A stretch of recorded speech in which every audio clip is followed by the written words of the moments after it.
Hi, sleeping for hours family. Before you sleep, please subscribe to our channel so you don't miss our nightly videos. Imagine a line outside a little movie house, chatter floating under the streetlights, a summer breeze turning paper posters into small flags. A man with a hat tilted just so steps from the shadows, not rushing, not hiding, as if the sidewalk belongs to him. People whisper before they even see his face. Times are hard, banks are shuttered, families count coins and prayers, and somehow that makes every rumor travel faster. A hum follows this man wherever he goes, a mixture of fear and fascination. Some folks say he smiles when he meets your eyes, polite like a neighbor. Others swear it's the grin of someone who knows tomorrow might not wait. His name is already a headline and a warning, a dare printed in ink. The night holds its breath as doors swing open and the theater spills its light onto the street. You could believe you're just another passerby, but 1,000 miles of roads and 1,000 choices have rolled into this moment. That name, and the question behind it, how did a kid from a corner grocery grow into America's most wanted, hangs in the air. Impossible to ignore. He was born in Indianapolis in the summer of 1903, a city of brick storefronts and trolley bells, a place where neighborhood corners kept track of everyone's habits. His father ran a small grocery, strict about rules and pennies, convinced that hard work would shape a boy more surely than any book. His mother died when he was little, and grief, like cold weather, lingered in his house for a long time. A stepmother came later, gentle as she could be, but a gap remained. He had a quick smile and restless energy. A boy who ran errands with charm 1 hour and drifted into trouble the next. He loved baseball and street games, the open rhythm of the diamond, and the feeling that a sharp play could turn the day around. By his teens, he had a knack for jokes and a taste for testing boundaries. Indianapolis could feel tight to a young man who wanted more room than the city offered. His father grew convinced that the sidewalks tempted boys toward the wrong corners and moved the family to Mooresville, trading city noise for fields and chores. The farm, with its early mornings and endless tasks, wasn't built for his temperament. He tried, he argued, he tried again, and then he slipped back toward the nearest town, a place with a pool hall, a gas station, a diner where stories stretched the afternoon. He found odd jobs, a little steady money, not enough to settle him. He enlisted in the Navy at 20, maybe to prove something to his father, maybe to see the world, maybe both. The uniform didn't quiet him. Orders felt like the old rules, only louder, and the deck of a battleship didn't feel like a home. He deserted, and that choice followed him back to Indiana. The country was sliding toward tough times, and honest work could be hard to keep. In 1924, he married a local girl, Beryl Hovius, sweet and hopeful, and for a flicker of time he tried to plant his life in one spot. He held a job here, another there, but the restlessness returned. The money never felt like enough. The ambition that might have pushed him up a legitimate ladder began to tilt. One evening in 1924, he and a friend, Ed Singleton, made a bad choice outside a small-town grocery. It wasn't a grand plan, just a poor idea born of impatience and a pocket that felt light. They confronted the owner, who fought back, and the clumsy attempt collapsed in a heartbeat. He was arrested. In the courthouse, a stern judge and a father who believed confession would bring mercy met a prosecutor who wanted to make an example.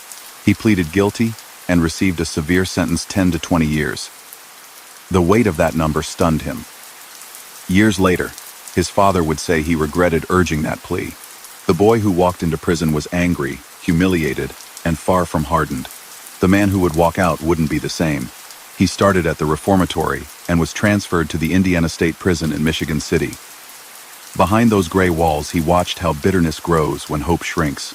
He played baseball on the prison team, fast with a glove and competitive in a way that gave him an outlet. He read. He lifted his chin when guards barked and learned when to keep his head down. Most importantly, he met men who lived by a different syllabus, seasoned bank robbers like Harry Pierpont, Charles Makeley, and Russell Clark. In the yard and workshops, they traded stories about banks and back roads in the same tone other men use for factory talk. He soaked it in, not because crime seemed glamorous, but because the lessons felt practical, the one curriculum available to someone marked, in those days, as damaged goods. They built quiet plans across years, not for chaos, but for timing. He learned without diagrams or step-by-step instruction What made a bank different from a corner store? Schedules, alarms, and the way fear travels through a lobby.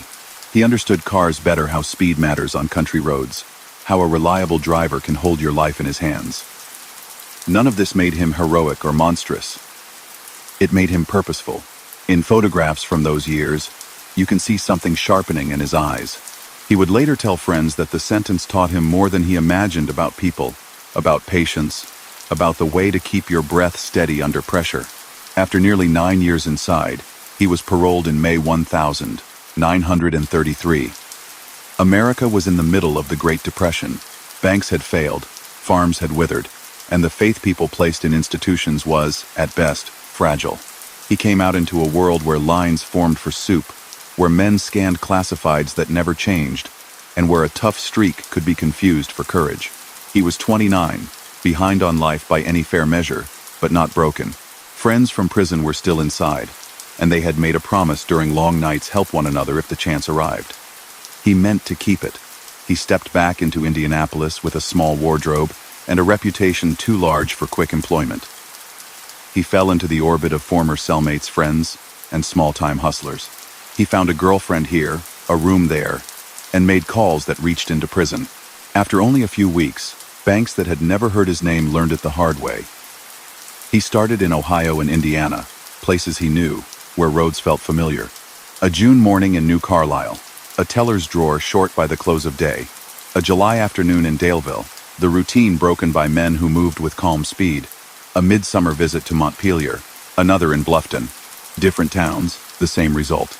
Stolen cash, shaken customers, shocked headlines, and officers racing to block county lines.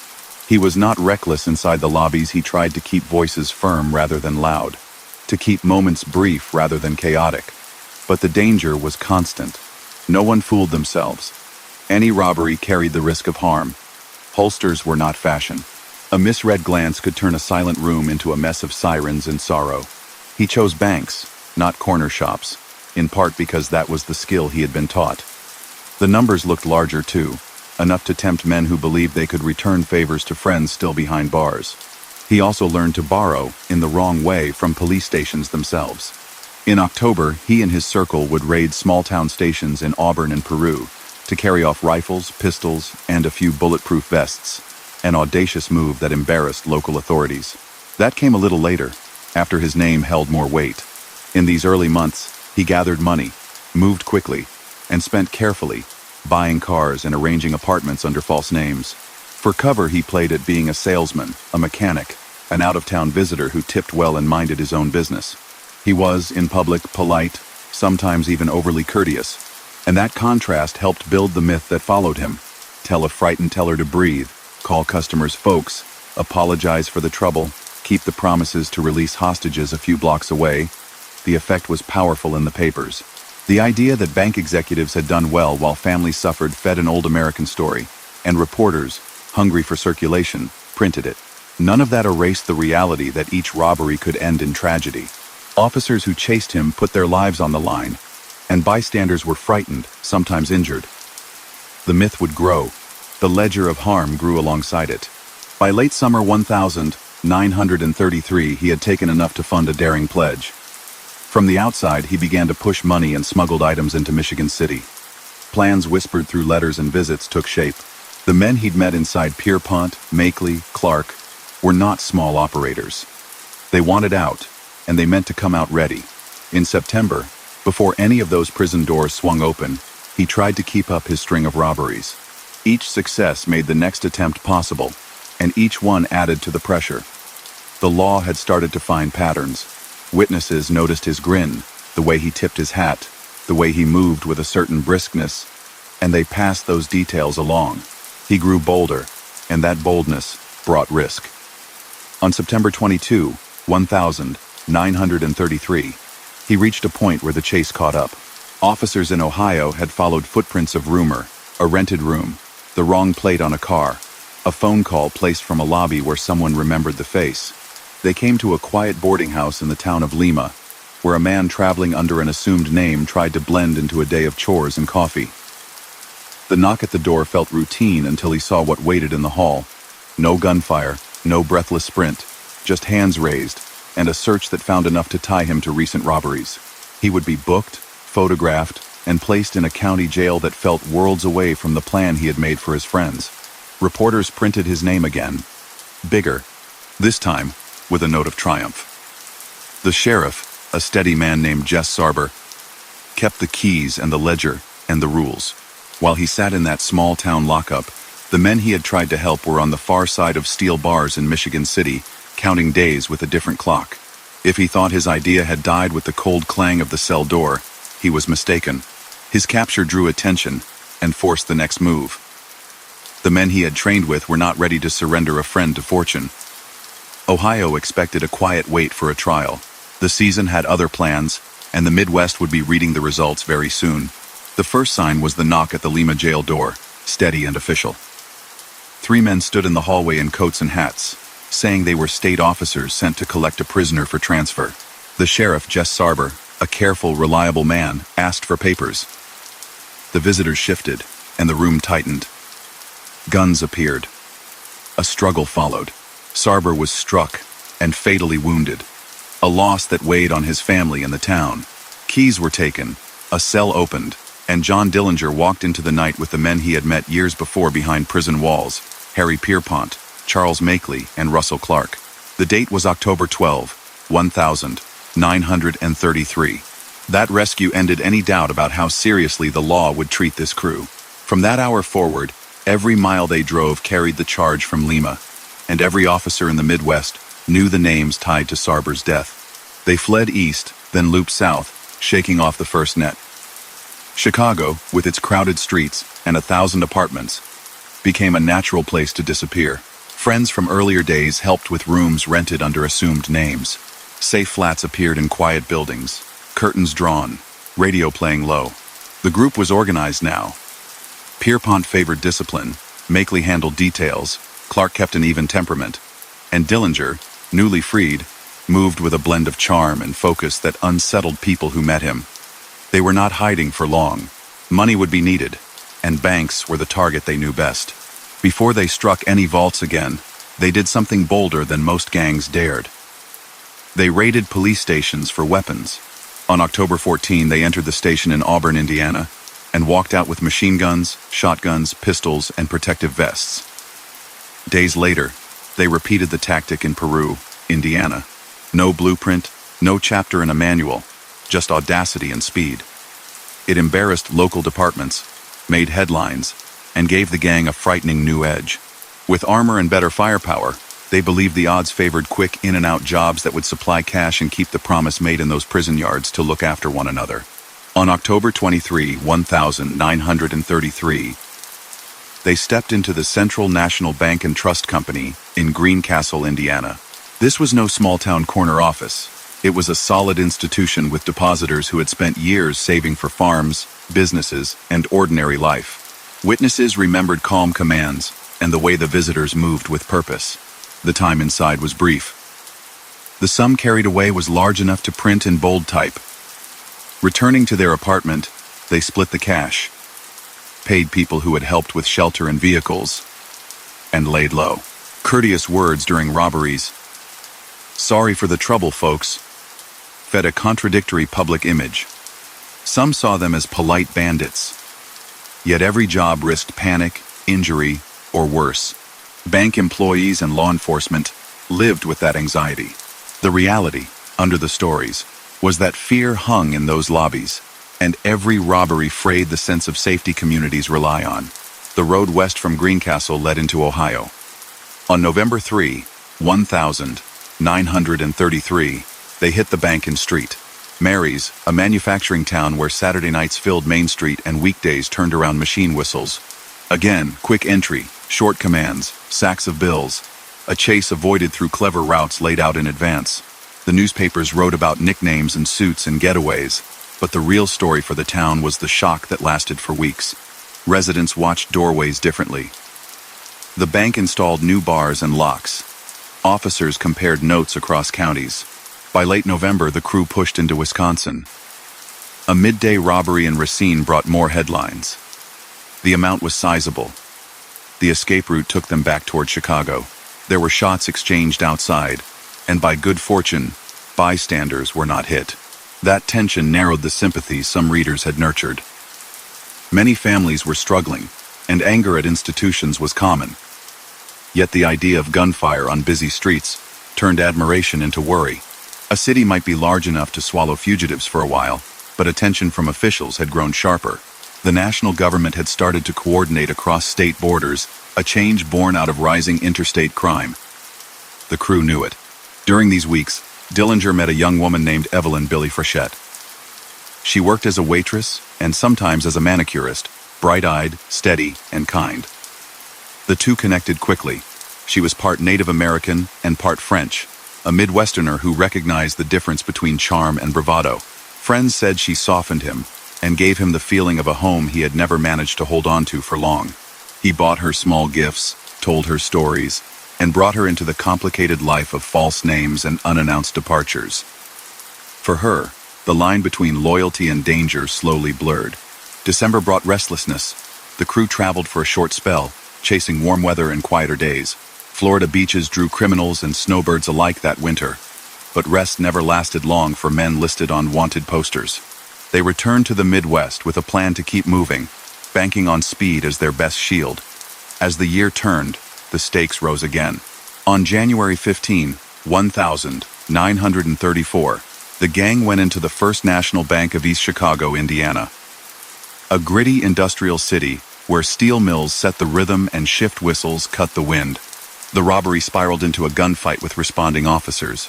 Patrolman William Patrick O'Malley was killed in the exchange, a tragedy that deepened grief across the region and hardened the public mood.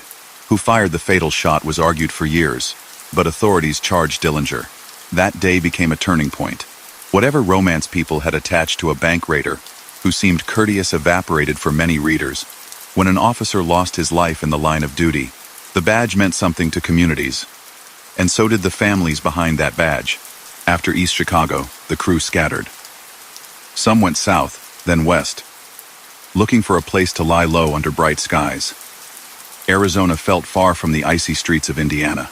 Tucson, surrounded by desert and mountains, looked like a good place to disappear for a while. They checked into the Hotel Congress under assumed names, lanky Midwestern men blending with tourists and salesmen. For several days, quiet held. Then luck turned on a small thing no one could predict. In late January, a fire broke out in the hotel. Guests poured into the street as smoke curled against the night. Firefighters did their jobs and, in the rush, helped retrieve baggage for a few insistent men. Those suitcases were heavy with cash and clothes, and the faces on the luggage claim carried a spark of familiarity. Magazines had been running photos of America's wanted men, and a fireman later recognized a resemblance. He told the police. Tucson officers moved carefully. There was no shootout, no dramatic chase. One by one, over the next days, they arrested members of the crew without violence. Dillinger was found in a rented house and surrendered. Makeley and Pierpont were picked up. Russell Clark, too. The captures were professional and quick. For the first time in months, it looked like the road ahead would be courtrooms rather than alleys. What came next was a tangle of jurisdictions. Ohio wanted Pierpont, Makeley, and Clark for Sheriff Sarber's death in Lima. Indiana wanted Dillinger for the murder charge from East Chicago. Each state argued its case. Dillinger, in handcuffs again, was put on a train and delivered to the Lake County Jail in Crown Point, Indiana, to await trial. The jail, run under Sheriff Lillian Hawley, was described in confident phrases as escape-proof. Photographs taken at the time show a clean facility, a sheriff determined to do everything by the book, and a prisoner who seemed to hold the camera with his eyes. He answered questions from reporters with short quips. He posed next to county officials. One famous picture shows him smiling beside the prosecutor, an image that later drew criticism for being too casual given the gravity of the charges. Inside, he enjoyed privileges that, in hindsight, look reckless. Visits with friends, the chance to mingle with trustees, light supervision during parts of the day. Some of that came from small-town routine colliding with a big city case. Some came from the belief that steel bars and the building's layout were enough. Dillinger watched, timed, and waited. He was clever, and he understood people. Guards got used to his calm voice. They joked that he was a model prisoner. Outside, Billy visited, along with a few friends who brought news and put cash on the books. Meanwhile, in Ohio, Pierpont and Makeley prepared for trials that would end in severe sentences. The gang's center was cracking. On March 3, 1934, the quiet broke. Accounts differ in minor details, but the outline is not in dispute. Using a fake pistol often said to have been carved from wood and darkened with shoe polish, Dillinger bluffed his way past guards. He gathered a few jail employees, moved them ahead of him, and made for the exit. The jail erupted in confusion. He reached the garage, found a car, and drove off. Along the way, he picked up a guard as a Braden. Hostage, released him outside town, and headed toward Illinois. The getaway vehicle belonged to the sheriff's office. That choice mattered. By crossing a state line in a stolen car, he violated a federal statute, the National Motor Vehicle Theft Act. What had been a heavy state case suddenly drew the direct attention of federal agents. The Division of Investigation, soon to be reorganized and popularly known as the FBI, now had authority to pursue him across borders with a wider net. Crown Point's escape birthed a fresh set of myths. Some newspapers ran with the wooden gun story as proof of his ingenuity. Others called it a scandal, proof that local officials had been overconfident. Sheriff Hawley, who had faced an almost impossible task with limited resources, endured a storm of criticism. She had been appointed after her husband, a previous sheriff, had been killed in the line of duty, and now her office sat at the center of a national embarrassment. The state tightened procedures. Jails across the Midwest took a hard look at their routines. The public watched in a mixture of dismay and fascination as a man who had been locked behind thick doors found open ground again. For Dillinger, freedom after Crown Point did not mean safety. The arrests in Tucson had scattered his first circle. Pierpont and Makeley, now back in Ohio, would be tried for the Lima murder. They were convicted. And later in the year, one would be executed, and another would die during a failed escape attempt, while Russell Clark received a long prison term. Dillinger would need allies. He drove, changed cars, borrowed safe rooms from contacts in Illinois, and reached out to men he knew only by reputation, harder types, who had made names in Minnesota and beyond. Two of those men, Homer Van Meter and Lester Gillis, better known as Babyface Nelson, would soon step into the story. That shift would bring faster violence and less restraint than the first crew had shown. Before that new chapter opened, Dillinger tried to catch his breath. During these weeks, he switched identities repeatedly. New names appeared on apartment leases, and a barber trimmed his hair in a way that softened the well-known lines of his face. He watched newsstands to see which pictures of him the papers chose, older mugshots or newer smiles from Crown Point. He kept to back stairways and rarely paused near a window. Billy stayed close when she could, slipping through side streets, carrying bundles. The two of them shared coffee, sandwiches, and short hours of calm in rooms that would have to be abandoned by morning. She knew the risk, yet she stayed, which later cost her dearly in court. The man who had once been seen as oddly courteous during robberies had now escaped 2 jails in a year, one by being liberated, another by guile. In the public mind, he became a symbol of both swagger and failure in law enforcement. This notoriety guaranteed that the next steps would draw even tighter pursuit. Agents under J. Edgar Hoover, determined to show the strength of a modern national force, assigned more bodies, more cars, more telephones, and more coordination to the case. What had been scattered efforts by counties would now become a campaign with charts, photographs, and leads passed across city lines by wire.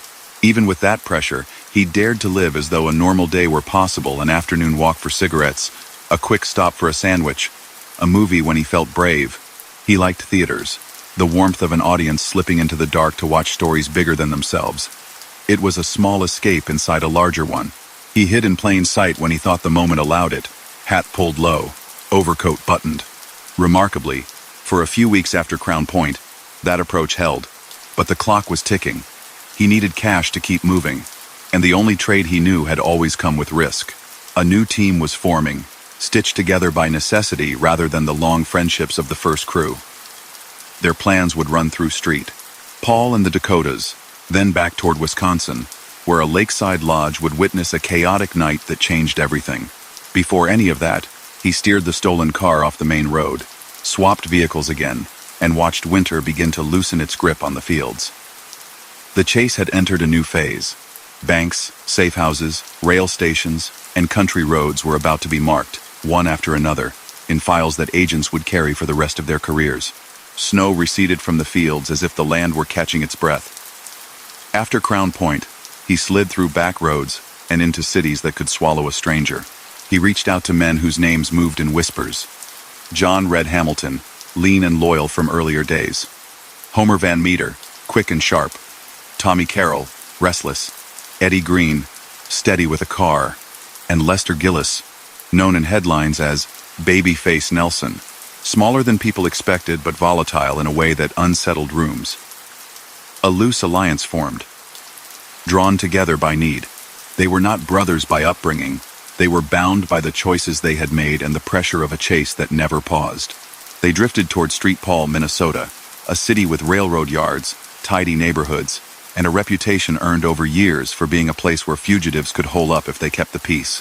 Apartments along quiet parkways and small hotels near streetcar lines offered cover. They rented under assumed names, paid cash, used separate doors. Billy stayed near John when she could, her presence turning borrowed rooms into something like home for a night or two. The group kept radios low and maps open. They did not celebrate. They prepared. Cash was the constant, and banks were still their trade. On March 6, 1934, they drove to Sioux Falls, South Dakota, and walked into the Security National Bank. It was late morning, the kind of hour when clerks settle into routine and customers come in with ledgers and hopes. They moved fast. Voices were firm rather than wild. A guard and a few bystanders were heard in the confusion, a reminder of the danger packed inside those minutes. They left with a sum large enough to keep cars fueled, rooms rented, and the next step possible. Newspapers ran the story by afternoon, drawing lines back to Crown Point and forward to unknown stops. A week later, March 13, they targeted the First National Bank in Mason City, Iowa. The town, with its brick buildings and factory whistles, found itself at the center of a story it didn't want. The crew arrived with the same mix of speed and nerve. Shots cracked when officers responded, and people hit the floor. When they left, several were injured, and the tally of dollars put the job among the larger hauls of that winter. The gang scattered through side streets and rural lanes to prearranged switches, trading one car for another, out where only crows saw the transfer. They returned to St. Paul, believing the city's quiet corners would shelter them.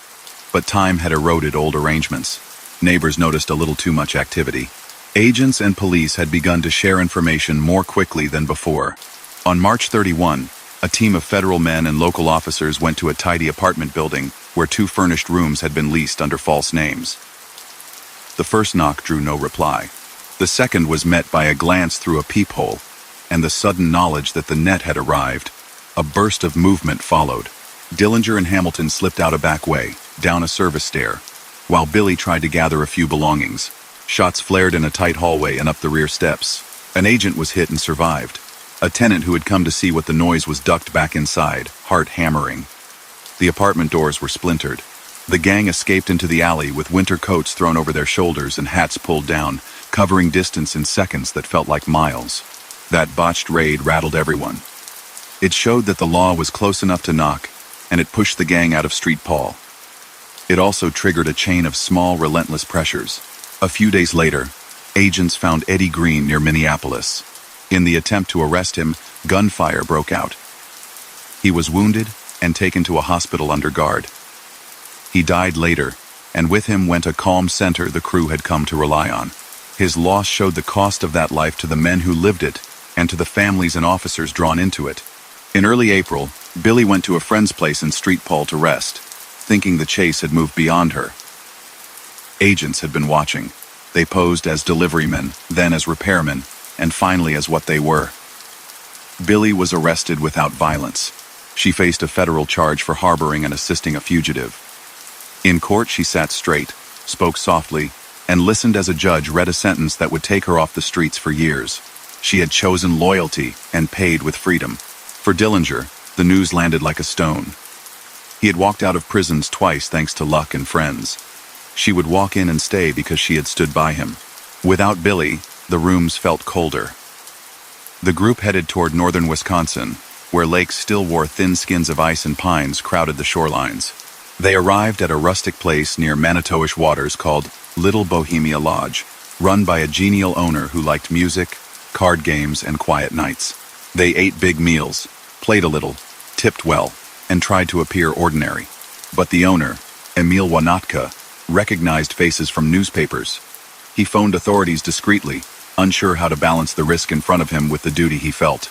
It took time for that tip to reach the right hands, and when it did, agents moved fast.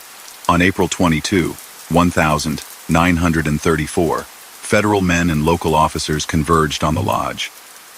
They arrived in the evening, tired from the drive, and anxious to avoid a noisy confrontation. Plan met, reality in the worst way. As the agents spread out, 3 innocent boarders who had spent the day shooting targets at a nearby lake prepared to leave by car. In the dim light, agents mistook them for gang members. Shouts flew, shots followed. 1 man was killed, and 2 were wounded before the mistake was realized. The sound tore through the night and into the main building, canceling any hope of surprise. Inside, the gang grabbed pistols and moved toward exit points they had already discussed. The lodge erupted in noise, doors opening, boots on stairs, calls from room to room. Dillinger and Hamilton slipped out of a back window toward the woods, with Van Meter close behind. Babyface Nelson, who had separated from the main group earlier, collided with agents on a nearby road. He flagged down a car, realized it held lawmen, and opened fire. In that exchange, a federal agent, W. Carter Baum, was killed and 2 others were badly wounded. The loss hit the Bureau hard. Baum was a young husband and father. His colleagues mourned him and carried his name with them afterward. Nelson fled into the trees and would be hunted for months. Back at the lodge, agents trying to regain control found themselves shooting into the building as light bled from windows. The owner and his family huddled, praying for it to end. Officers searched room by room and found only overturned furniture and the remnants of a hurried meal. The lake and the woods had swallowed the men they had driven all that way to apprehend. Dillinger, Hamilton, and Van Meter ran through underbrush, crossed stretches of soft ground, and came upon a farmhouse where they managed to take a car, releasing the driver soon after on a back road. Somewhere along the line, Hamilton was hit. He kept moving, jaw clenched, but his color faded. The 3 men reached Chicago days later, switching cars and sleeping in out-of-the-way places. They asked around for a doctor who could be trusted, someone who would treat a wound and not ask questions. The name that came up carried old weight in underworld circles, but help did not arrive as hoped. Hamilton's condition worsened. He died before the spring had fully turned, and the men who had depended on him felt the loss in their bones. They buried him quietly, away from cameras and courtrooms, and kept the location to themselves. Months would pass before the authorities learned where he had been laid to rest. A friend was gone, and nothing about the headlines explained how that felt at the end of a long day. The Little Bohemia disaster battered the Bureau as well. Agents had to explain a failed raid, a dead colleague, wounded innocents, and fugitives still at large. Investigations were opened, procedures were revised, briefings changed. The need for better coordination and training became a mantra inside offices where stacks of wanted posters had grown too high. Around the country, some people still saw Dillinger as a daring outlaw. Many more saw a trail of fear, funerals, and families shaken, and wanted the chase to end. Under this glare, Dillinger tried to alter the one thing that had made hiding so difficult: his face.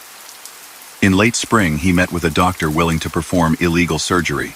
The work took hours across multiple sessions, tightening skin, shifting small features, and using chemicals on his fingertips to blur the ridges. The procedures were crude by any measure, and painful to endure. Results were mixed. In a mirror, he saw someone a little different.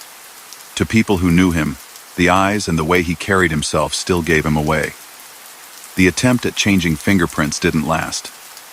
Nature insisted on its patterns. The man in the glass was still the man the papers described, changed only at the edges. While Billy served time, a new companion entered his life. Friends introduced him to a young woman named Polly Hamilton, a waitress who brought a bright ease into rooms that otherwise felt tense. They spent afternoons strolling city blocks when they dared, and evenings listening to music on the radio, speaking in low voices as if loud words might draw attention. Through Polly, he met a landlady named Anna, an immigrant who ran a respectable yet precarious boarding house. and kept a careful eye on rent and trouble. Anna had her own concerns about staying in the country and about what association with wanted men might mean. For now, she kept her observations to herself and wondered how long the balance would hold. The gang's lineup, thinned by loss and arrests, shifted again. Van Meter stayed close.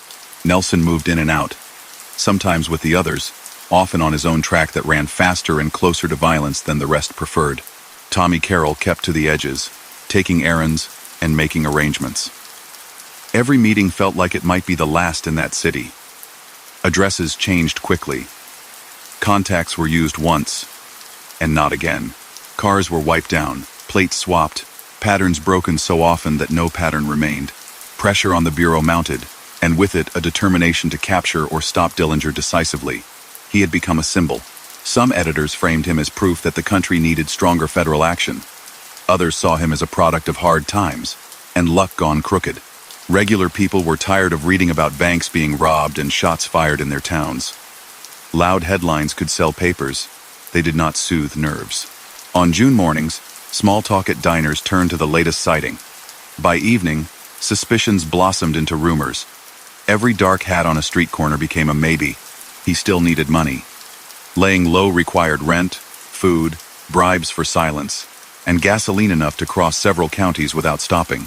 The only work he knew that could supply that quickly remained bank robbery.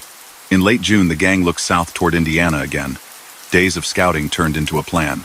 In South Bend, the Merchants National Bank rose above the sidewalk with the confidence of a city that made things and shipped them by rail. The date would be June 30, 1934. That choice would carry a heavy cost and mark one more point where public patience frayed. Before that day arrived, the city lived in ordinary rhythm market days, evening walks, church bells on Sunday, unaware that a traveling problem was circling on the map. In these weeks, he tried to act like a person whose life could still be ordinary. He went to movies, slipping into the dark as previews flickered. He liked stories where loyalty meant something and where a final scene let a man breathe. He bought ice cream from a vendor on a hot night. He read newspapers a day late to see how the last robbery was told. He visited a shop for a new hat and watched himself in the mirror, checking whether the brim and angle helped. He spoke softly when he could, avoided arguments, tipped cashiers a little extra. He never forgot that a glance could turn into a call to the police. Every door he opened carried risk as real as the key in his pocket. The longer he stayed free, the more the weight of earlier acts pressed forward. In Ohio, the killing of Sheriff Jess Sarber remained a wound for a town that had known him as a neighbor and a protector. In East Chicago, the memory of Patrolman William O'Malley's death shaped how officers there saw everything that followed. In Wisconsin, the name of Agent W. Carter Baum was honored by colleagues who vowed never to let a similar failure unfold. The gang's robberies had ended with some people hurt, others scared, and a few dead. No amount of charm could smooth that. He understood this, even if he didn't say it aloud. As July approached, federal agents stepped up the rhythm. They checked boarding houses, bars, streetcar stops, newsstands, hospitals. They interviewed bellhops and elevator operators. They passed out cards with photos. They traced cars through paperwork and gasoline receipts. They called in tips, checked them, discarded some, chased others into blind alleys. Melvin Purvis, a young agent with a lawyer's education and a patient manner, became the face of the pursuit in Chicago, coordinating teams who slept too little and drove too much. Through it all, Dillinger kept moving. He woke early, ate quickly, looked out windows before stepping into halls. He tested doors and counted his steps to staircases. He sat with Polly for coffee and listened to songs on the radio about longing and home, words that sounded like another country. Friends told him to head west for good, to change everything and fade into the mountains or the coast. He said he would think about it. Then he studied a map of Indiana and traced a line to a bank he had looked at before. The story had entered a narrow passage where each small choice mattered, where a wrong turn could undo a year's worth of careful movements. In that tight space, the next robbery, a brief moment in a lobby in South Bend, would carry consequences that rippled far beyond the count of bills in a bag. He buttoned his coat against the heat, tipped his hat, and walked out into a city holding its breath without knowing why. Summer pressed down on South Bend with a heat that clung to shirts and slowed the air.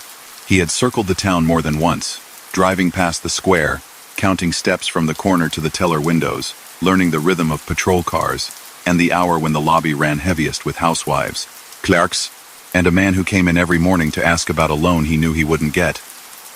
He had a smaller crew now. Friends were gone to courts and funerals.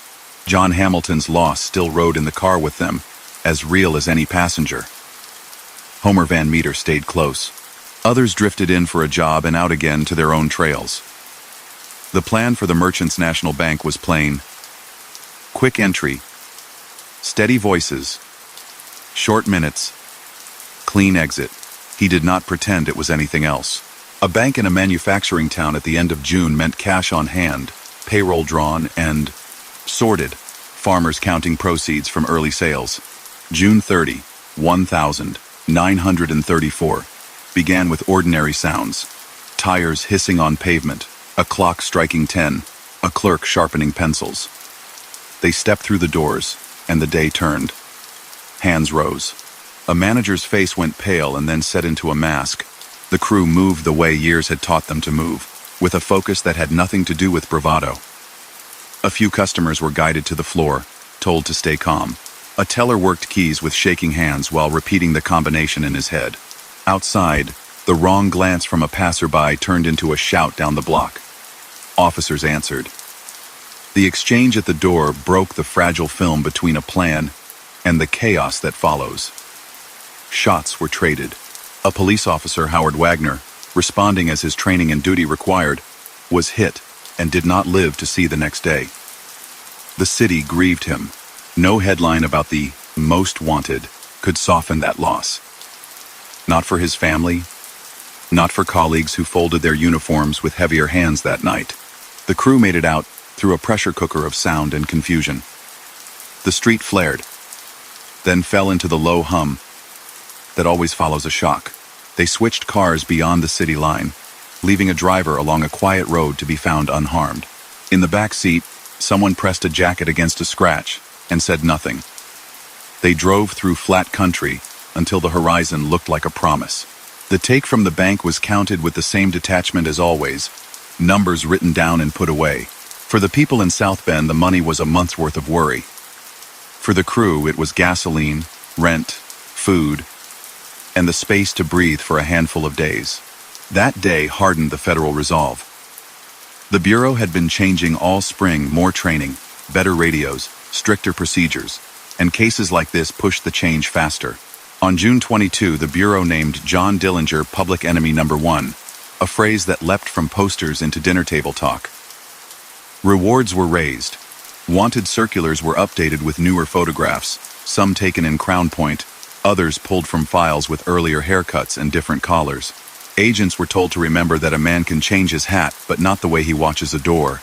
The country, worn by hard years, followed along, torn between fascination and fatigue.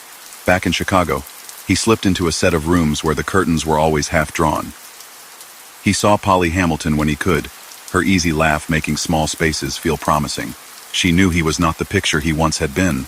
The surgery had left him a little altered, not enough to fool people who looked closely, but enough to buy him a few beats in a crowd. His hands had healed from the chemicals that had burned his fingers. The ridges on his fingertips had lightened, and then returned in patches, nature stubborn and slow. He wore his hat lower and bought shirts with patterns that were not his style, trying to bend his outline into something less familiar. Through Polly, he stayed in the orbit of Anna, a landlady in a neighborhood where rent was always due and talk traveled fast. She was an immigrant with troubles of her own, papers that had not kept pace with the law, and a fear that the next knock might be the one that changed her life. She had met plenty of men who thought they could outrun problems. She watched John with a practical eye. He paid for rooms in cash and kept odd hours.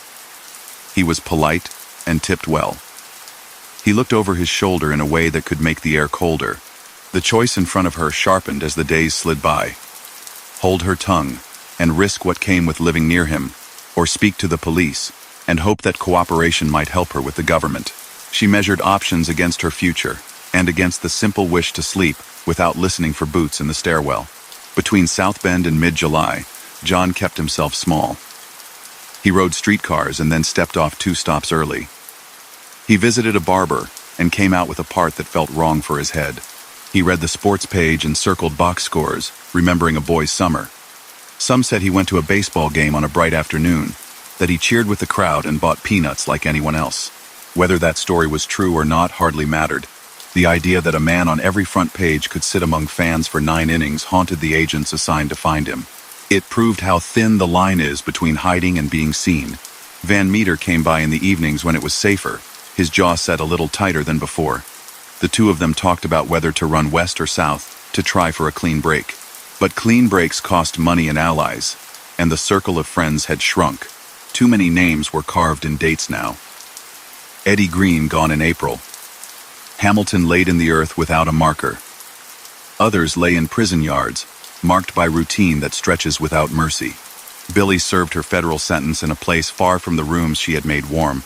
Letters between them had to be measured and careful, each word a blend of hope and restraint. He sent money when he could, small sums that did not draw attention, knowing it could not buy back the days she had lost. The Bureau watched boarding houses, garages, storefronts, and cheap restaurants where men ate with hats on and heads down. Melvin Purvis, now the face of the Chicago office, kept long hours and drove the grid of the city with a patience that impressed the reporters who waited near the building for anything to print. He wrote memos by hand in a tight script, listed license plates on the backs of envelopes, and sent younger agents out to learn neighborhoods by smell and sound. He understood that the capture they needed would not come from one big raid. It would come from someone deciding to talk. He told his teams to listen for the small comment in a conversation, the detail that did not fit. Anna met with a detective she trusted and, through him, with federal agents. She spoke about the man in her building under an assumed name, about the young woman he saw, and about nights at the cinema, where he seemed to relax in the dark. She did not shout or make a scene. She asked what her cooperation might mean for her case. "No one can promise the future," an agent told her. "But help us, and we will do what we can." She wanted something solid. She agreed anyway. In late July, she phoned with a detail that drew the map tight. He planned to go to a movie on a Sunday evening. 2 theaters were mentioned as possibilities. The Marlboro on the west side had easy access to bigger streets. The Biograph on Lincoln Avenue had a cozy neighborhood feel and a better chance at a calm entrance. The film was Manhattan melodrama, a gangster picture starring Clark Gable and William Powell. The choice carried a strange echo, an outlaw drawn to a story about loyalty and fate.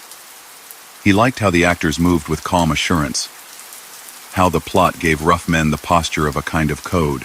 Agents set positions with care. They scouted both theaters, counted doors and alleys, checked sight lines, and played through contingencies. Purvis understood that the best chance would be on the sidewalk, not in the aisles. He hoped to avoid a burst of panic inside a crowd. On Sunday, July 22, the weather settled into that summer balance, where heat holds until dusk, and then lets go a little. Cars were placed a block away, far enough to avoid warning, close enough to matter. Men took up casual posts near lampposts and storefronts, newspapers open in their hands. The team wore plain clothes. Some had coats despite the warmth, a detail that jittered a few nerves. Purvis moved among them, checking watches, reminding them to keep their hands steady. In the afternoon, John did the same ordinary things he had come to rely on. He ate a late lunch. He tried on a straw hat in a small shop and decided against it. He met Polly and Anna at an apartment and talked about showtimes. Anna styled herself in a skirt that held a warm color orange in daylight that might look red under neon and streetlights. Later, papers would call her the woman in red, but anyone who has stood under city lights at night knows how colors shift. The 3 of them walked to the corner, turned toward Lincoln Avenue, and joined the flow of people who headed to the show without thinking they were stepping into a chapter of history. The marquee of the Biograph glowed against the evening, a simple promise of cool air and 2 hours inside another world. They bought tickets and moved through the lobby. Purvis watched from across the street, lit a cigarette, and let it burn at the corner of his mouth. He pointed certain agents toward alleys and stairways, left others to lean against shop windows and pretend to window shop. Inside, the film unspooled.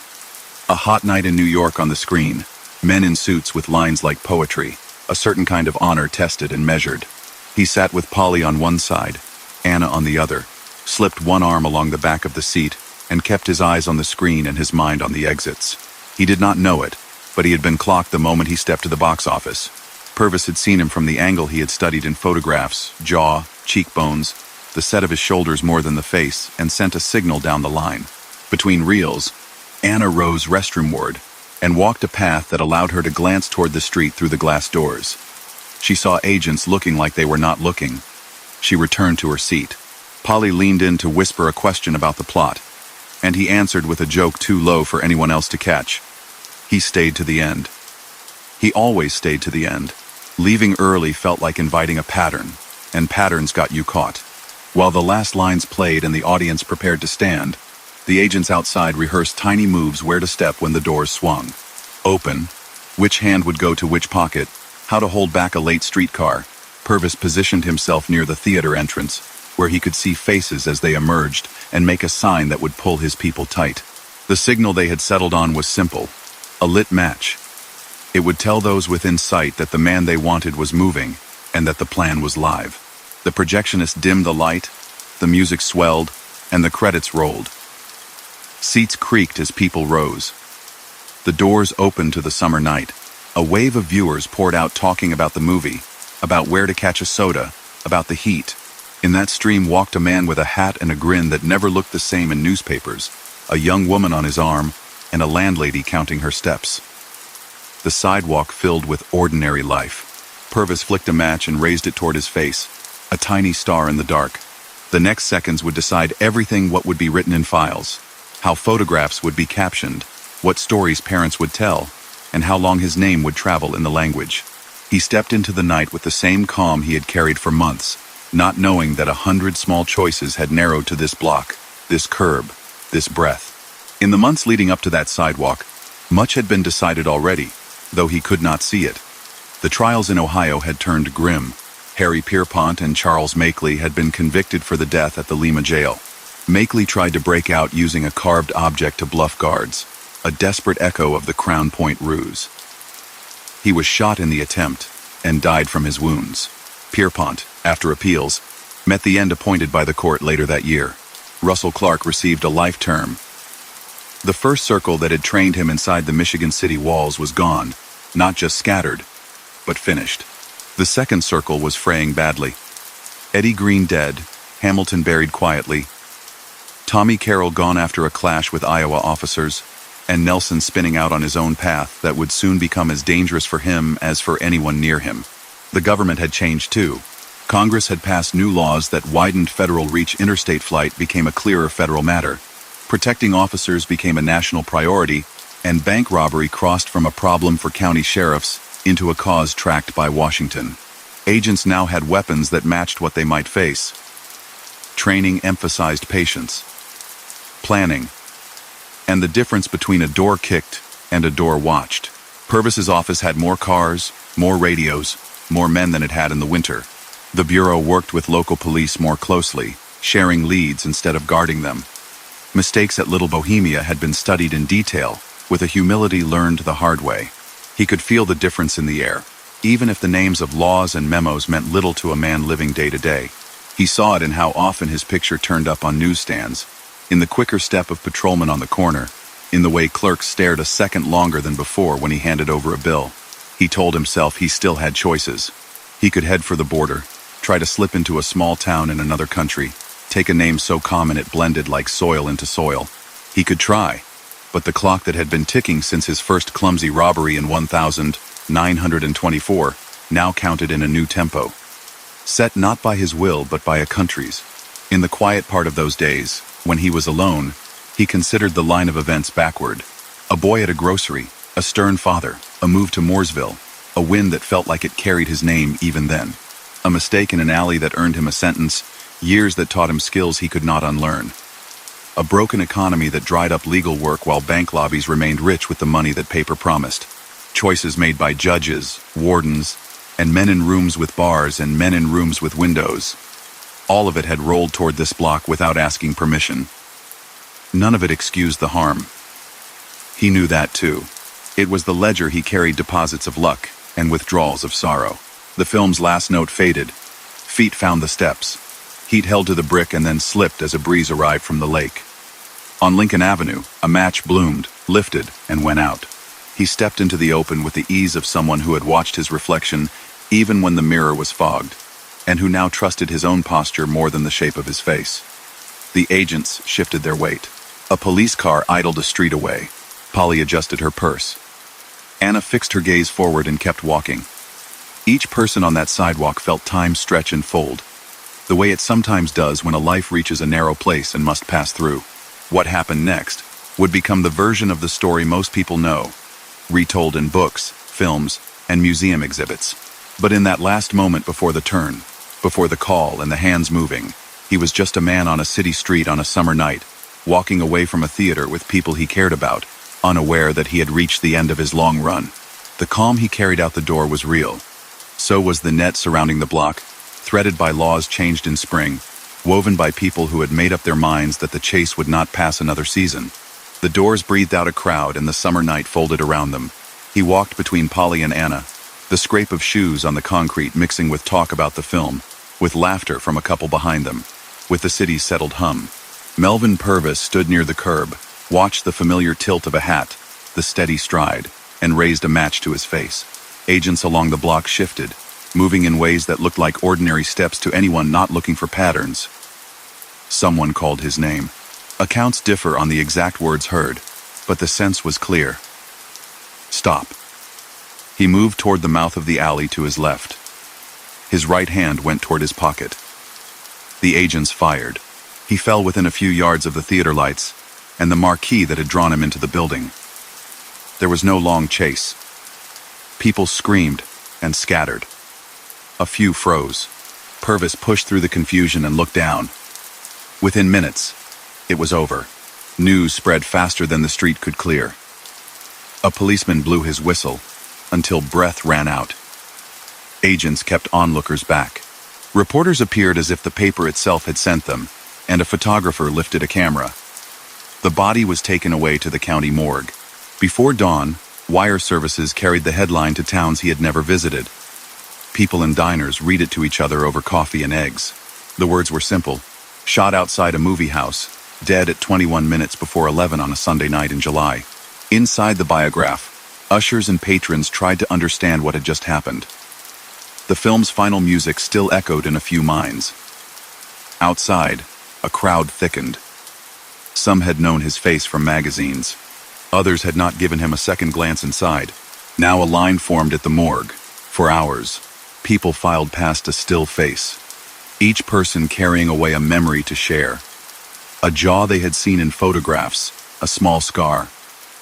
The surprise of a person more ordinary than myth suggested. A death mask was made, one of several that would sit in museums or private collections, a practice common in that era. It would become a relic for some, a strange artifact for others. The agents who had discharged their weapons, Charles Winstead, Clarence Hurt, and Herman Hollis, wrote statements that night. Purvis returned to the office and dictated a summary that mixed the language of procedure with the relief of a man whose case had concluded in public. Samuel P. Cowley, a senior supervisor out of Washington assigned to Chicago, coordinated the official notes. The Bureau issued a release with careful phrasing. J. Edgar Hoover, in Washington, received the telegrams he had been waiting for and spoke to reporters with the measured tone of someone presenting a new kind of national law enforcement to the country. Anna, whose courage had set the evening in motion, returned home through streets that seemed suddenly too bright. She had worn a dress that read as red under the lights, though it wasn't red in daylight. The nickname would stick anyway. She had asked for help with her immigration case in exchange for her cooperation and expected a reward. She received some money, not the full amount printed in newspapers. In the months that followed, her case did not resolve the way she had hoped. By 1936, after many appeals, she was deported to Romania. She had taken a risk and had lived with her choice, and then she left the country she had tried to stay in, famous for a moment that complicated the rest of her life. Polly Hamilton sat through hours of questions. She was not charged. She had been a young woman caught in a story larger than anyone's apartment. She moved away from Chicago and tried to start over with a different circle of friends, and a name that did not draw stares on the sidewalk. She did interviews only rarely.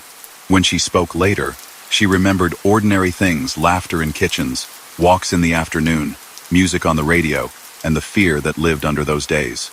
Billy Frechette, far from Chicago, learned the news from a guard and then a newspaper. She had made her choice months earlier and paid for it with time behind walls. She would be released in 1936, step onto a street with a small suitcase, and find that the world remembered her in a way that made a normal job hard to keep. For a while, she appeared on a stage with a modest show, meant to be a warning crime doesn't pay, and answered questions from audiences who wanted to be close to a story they had read. Later she went home to Wisconsin, lived more quietly, and kept her loyalty to the man she had known in simple terms. He had been kind to her.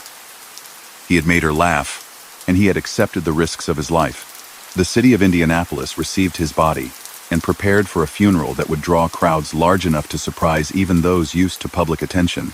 He was buried at Crown Hill Cemetery under a stone that would be visited for decades.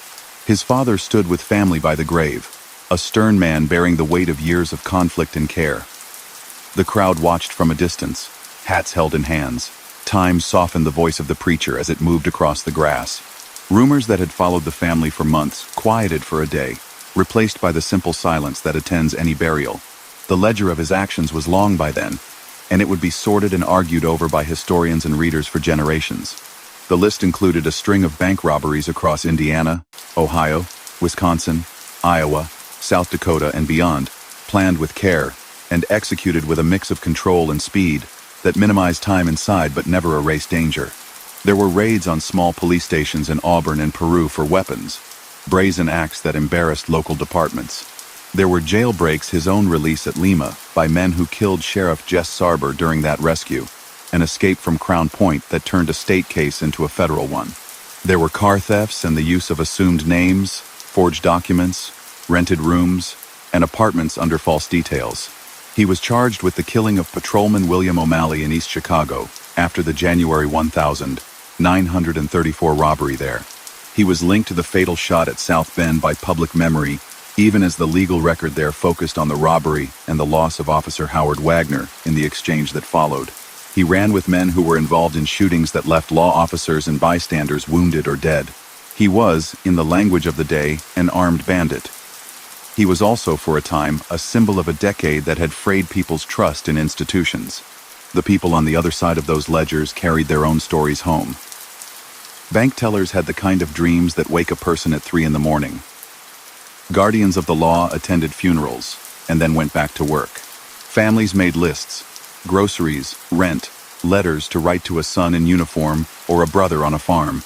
The Midwest learned to live with the idea that a quiet weekday could be interrupted by strangers moving with too much purpose. What it learned later was how to recover from that in a way that did not give up the everyday courtesy that had always been its backbone. After July 1934, the label Public Enemy #1 moved on. Pretty Boy Floyd carried it next and died under a hail of lawmen's fire near East Liverpool, Ohio, that October.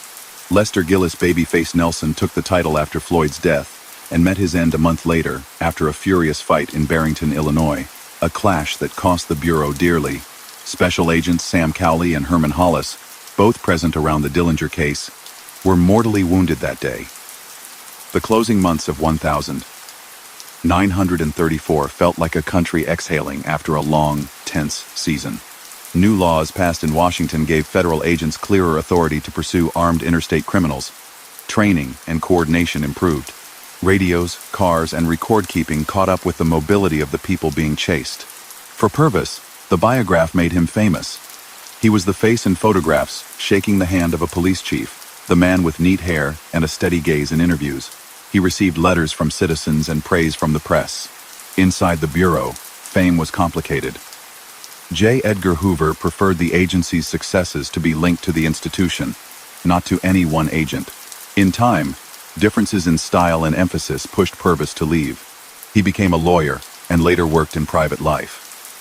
The man whose name had been on front pages in 1934 would die in 1960, far from the theater district, where a match once flared. His story, too, became a cautionary tale about the pressures that trail notoriety. The gun he carried that summer was cataloged and placed in an evidence room. The car retrieved outside the jail in Crown Point had already been entered in case files, under laws that made crossing state lines in a stolen vehicle a federal matter. The small rooms he had rented were cleaned, and new tenants moved in. The people who had served him meals remembered a tip and a smile. The cops who had chased him remembered the long hours and the headaches. The newsboys who had shouted his name in headlines over months of mornings learned new names to call out. Historians and biographers armed their narratives with things the man himself sometimes lacked: dates in order, testimonies retested, documents compared. They found contradictions to sort. Did he carve the Crown Point pistol himself, or have help? Was it wood or metal smuggled in? Which bank robberies were his plan? Which were his presence as a participant? And which were only attached to him by newspapers hungry for a pattern? In the retelling, his courtesy grew smoother than it had been in the heat of those minutes inside banks, and his temper grew calmer than witnesses sometimes described. The evidence told a story simpler than the legend. He was organized, he learned quickly, and he took risks that left others in danger. He liked jokes and baseball and going to the pictures. He could be kind to friends. None of that erased the damage that followed him. America often insists on both truths at once and lets time sort the balance. A person living through the Depression could be forgiven for seeing something else in the headlines. A man who took money from banks at a time when banks had failed them. That feeling, however natural, left out the people in the lobbies whose knees shook while they lay on the floor, the officer who ran toward danger as he had been trained to do, and the families who waited for a knock on the door. The law had to walk a line between recognizing why some were tempted to see glamour and insisting on the reality of harm. In 1934, it chose the second path sharply, and the country agreed. In the final tally, his career as a bank robber lasted little more than a year from his parole in May 1933 to the July night outside the Biograph. That span felt longer because it crossed so many maps and left so many marks. Greencastle Street, Mary's, Racine, Sioux Falls, Mason City, East Chicago, South Bend, and others. Prison walls in Michigan City and Crown Point. Safe houses with stairs that creaked, and a lodge in the Wisconsin woods where pine needles still cover the ground. He was captured twice, freed once, escaped once, and then trapped a final time. He ran not only from men with badges, but from the consequences of a first bad decision made as a young man in 1924, when the rest of his life could still have been written differently. What remained after his death was a mixture of fact and folklore. People visited the Biograph and traced the path to the alley, pointing at bricks that, by their story, had heard the last footfalls. Museums displayed his death mask, his hat, photographs of him standing beside officials in Crown Point, and the wanted posters that had hung in post offices. Writers debated how to frame him. As a symptom of a hard era, as a criminal who hurt people, as a headline made by both deed and printing press. Families kept their own counsel. His relatives in Indiana, tired of visitors, replaced a grave marker more than once because souvenir seekers chipped away at it. In that peculiarly American way, the country turned a year of stick-ups into a permanent exhibit on the intersection of poverty, policing, and publication. As for the question of why he chose the path he did, the explanations rarely settle into one clear answer. He came from an austere household and lost his mother early, facts that shape a child's heart. He had energy and charm without a channel in a small town that could hold him. He was sentenced harshly for a clumsy crime when he was young, and he learned inside prison how to be efficient at a kind of work no one ought to take pride in. He came out into a country where jobs had vanished in a terrible downturn, and where some saw banks as the enemy. He was smart, which made him better at surviving as a fugitive, and worse at pulling himself out of the current he entered. Surrounded by men who measured success in cash and escape routes, he became very good at a craft that shortens lives. While his story ended on a Chicago sidewalk, the stories of people around him continued. Billy lived to middle age, a person of calm dignity in later interviews, protective of some memories and candid about others. Polly tried not to let a single summer define her whole life. Anna, back in Romania, told her side to reporters when they came calling, and then faded from public view. Van Meter died in a police confrontation weeks after the Biograph, shot during an attempted arrest in Street Paul. Babyface Nelson, still running hot, died after a furious fight in November that left 2 agents dead and him mortally wounded. Tommy Carroll had already been killed in Iowa after a short gun battle. Pierpont and Makeley were gone, One executed after the Lima verdict, the other killed during a desperate break attempt. Russell Clark remained in prison for years. Each of those outcomes looked predictable in hindsight. The end of a line drawn the day they decided to live by the gun. For law enforcement, the case shaped training and pride. The bureau that pursued him moved away from the improvised, sometimes clumsy raids of early 1934 to operations with better intelligence, clearer jurisdiction, and more caution around civilians. The language of federal authority expanded to meet a new era of mobile, well-armed criminals. Agents were trained to handle the kind of organized bank robber who took full advantage of a country knit together by roads and telegrams. The men who had stumbled in, Wisconsin learned and taught others. That is how institutions grow, through difficult lessons. In Indiana, Mooresville grew older without him. Neighbors who had once watched a boy with a quick grin and fast feet aged into grandparents who told their grandchildren about a kid who could have chosen differently. Some said the whole saga proved that a community must better watch out for the pathways a teenager can find. Others said it proved that mercy in sentencing for a first-time offense might save a life. Still others said personal choices, not circumstances, decide fates.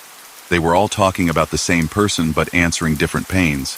Looking forward from that summer night, the country slowly climbed out of the Depression. Factories hired again. War clouds gathered overseas and would soon remake the economy and the day's headlines. Bank robberies did not vanish, but the mythic aura they carried in 1933, 1934 faded. The next generation's troubles would have other names and other uniformed heroes, other villains and other debates about justice. Yet every few years, a film or book brings his name back, and the audience leans forward, still fascinated by the collision of charm and danger, law and lawlessness, choice and chance. If you strip away the screen gloss, what remains is a cautionary narrative. A boy fell into small trouble, received a hard sentence, learned worse habits inside, and stepped back into a world that made those habits profitable and possible. He hurt people, whether he intended to or not, because the craft he mastered always carried harm. He also lived as a human being does. He loved a few people, laughed often, admired ball players, and enjoyed the dark of a movie house. Those truths do not cancel each other. They coexist. History asks us to hold them both, while we remember the names of Sheriff Jess Sarber, Patrolman William O'Malley, Officer Howard Wagner, and Agent W. Carter Baum, and many injured others whose names never made it beyond local papers. The last image most people carry is the alley beside the theater, and the idea that he reached for a pistol and tried to run. A person inclined to romance would say he died defiant. A person reading the police blotter would say a wanted man resisted arrest and agents fired. A person who loved him would say he was weary, and that evening gave him one more story on the screen before the lights came up. All three lines describe the same minute from different seats in the audience. The record shows that his career ended where public and private life touch every day, on a sidewalk with strangers walking past. What follows in the years after a case like this is an accounting. Banks settle claims, families adjust to life without a paycheck. Departments update manuals, writers line up document boxes and write chapters. Tour guides tell visitors where to stand to feel close to a moment. That is how societies process shock. They turn it into story, then into habit. In turning this story into habit, the country chose to elevate professional standards for federal agents, to remind itself that headlines can glamorize acts that do not deserve it, and to put a special emphasis on the safety of bystanders whenever force must be used. Those choices were paid for with mistakes corrected and lives lost along the way. In the end, the truth of John Dillinger's life is less about spectacular moments, though there were many and more about a series of small, relentless decisions taken in rooms, cars, and streets. At each fork, there was a chance for a different step. He often took the one that paid fast and cost dearly later. The people who chased him learned to take the slower step that built a durable, patient system. Both sides changed the place that raised them. The sidewalks of Chicago, the banks of Indiana towns, the courthouses of Ohio and Wisconsin, and the roads that tie them together, all still hold some echo of that year. Morning put a gray film over Chicago, the kind the lake throws across the city after a night that kept everyone awake. At the morgue, identification moved forward the way institutions require: careful, plain, unadorned. Fingerprints were taken and matched against cards on file. The old ridges, burned earlier in the spring in an attempt to blur them, had returned enough to give the examiners what they needed. Scars lined up where records said they would. His father came to see him, and left with the weight a parent carries when a child's story has reached its last page. A doctor noted features, measurements, the simple facts of a life that had ended on a street corner. The body was released to family. That evening, newspapers moved from speculative phrases to certainty. In kitchens and on stoops, people read the confirmation aloud like a final line. The funeral drew more bodies than anyone in Indianapolis had expected. People came out of curiosity, respect, anger, or because the Depression had made nearly everyone into a witness to public drama, and they wanted to mark the moment. The pastor kept his message short. Family stood close, eyes glassy and private. The grave at Crown Hill received the casket with the same sober ceremony the grounds had given to countless others. Later, the stone over that spot would have to be replaced more than once, because visitors chipped away at it for souvenirs, as if carrying off a sliver might mean carrying away history itself. It didn't. It only meant a quiet rectangle of ground needed tending. The city that had chased him folded the file with a sense of relief, mixed with questions that would never entirely fade. Why had he slid into this life so young? What could have bent the course back toward an ordinary path? The answers, as always, were complicated. He had been a restless boy who lost his mother early and bristled under a stern father. He married young, tried legitimate work, and failed to settle. A bad decision outside a grocery in 1924 brought a sentence that swallowed his 20s. Prison taught him more about bank layouts and getaways than any trade school could teach about carpentry or wiring. When parole came in 1933, the country he re-entered was wobbly. Banks had closed during a national panic only months earlier, and resentment simmered. He stepped into the only network that had offered him a sense of belonging inside those walls. A network built on speed, deception, and an acceptance that risk would put others in harm's way. The list of crimes tied to his name filled pages by the end. Early jobs after parole hit small banks in places that sound like a map you could pencil on a tabletop.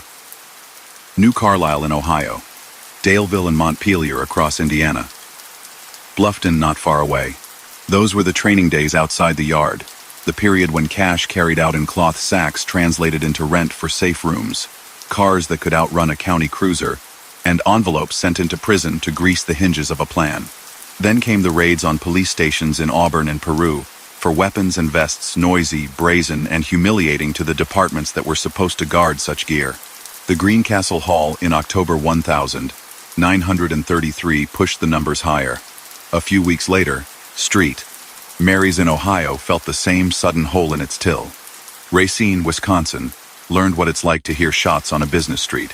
In January 1934, the East Chicago robbery ended with patrolman William O'Malley dying in the line of duty, a loss that hit that city hard and set the tone for how the public would react to anything that followed.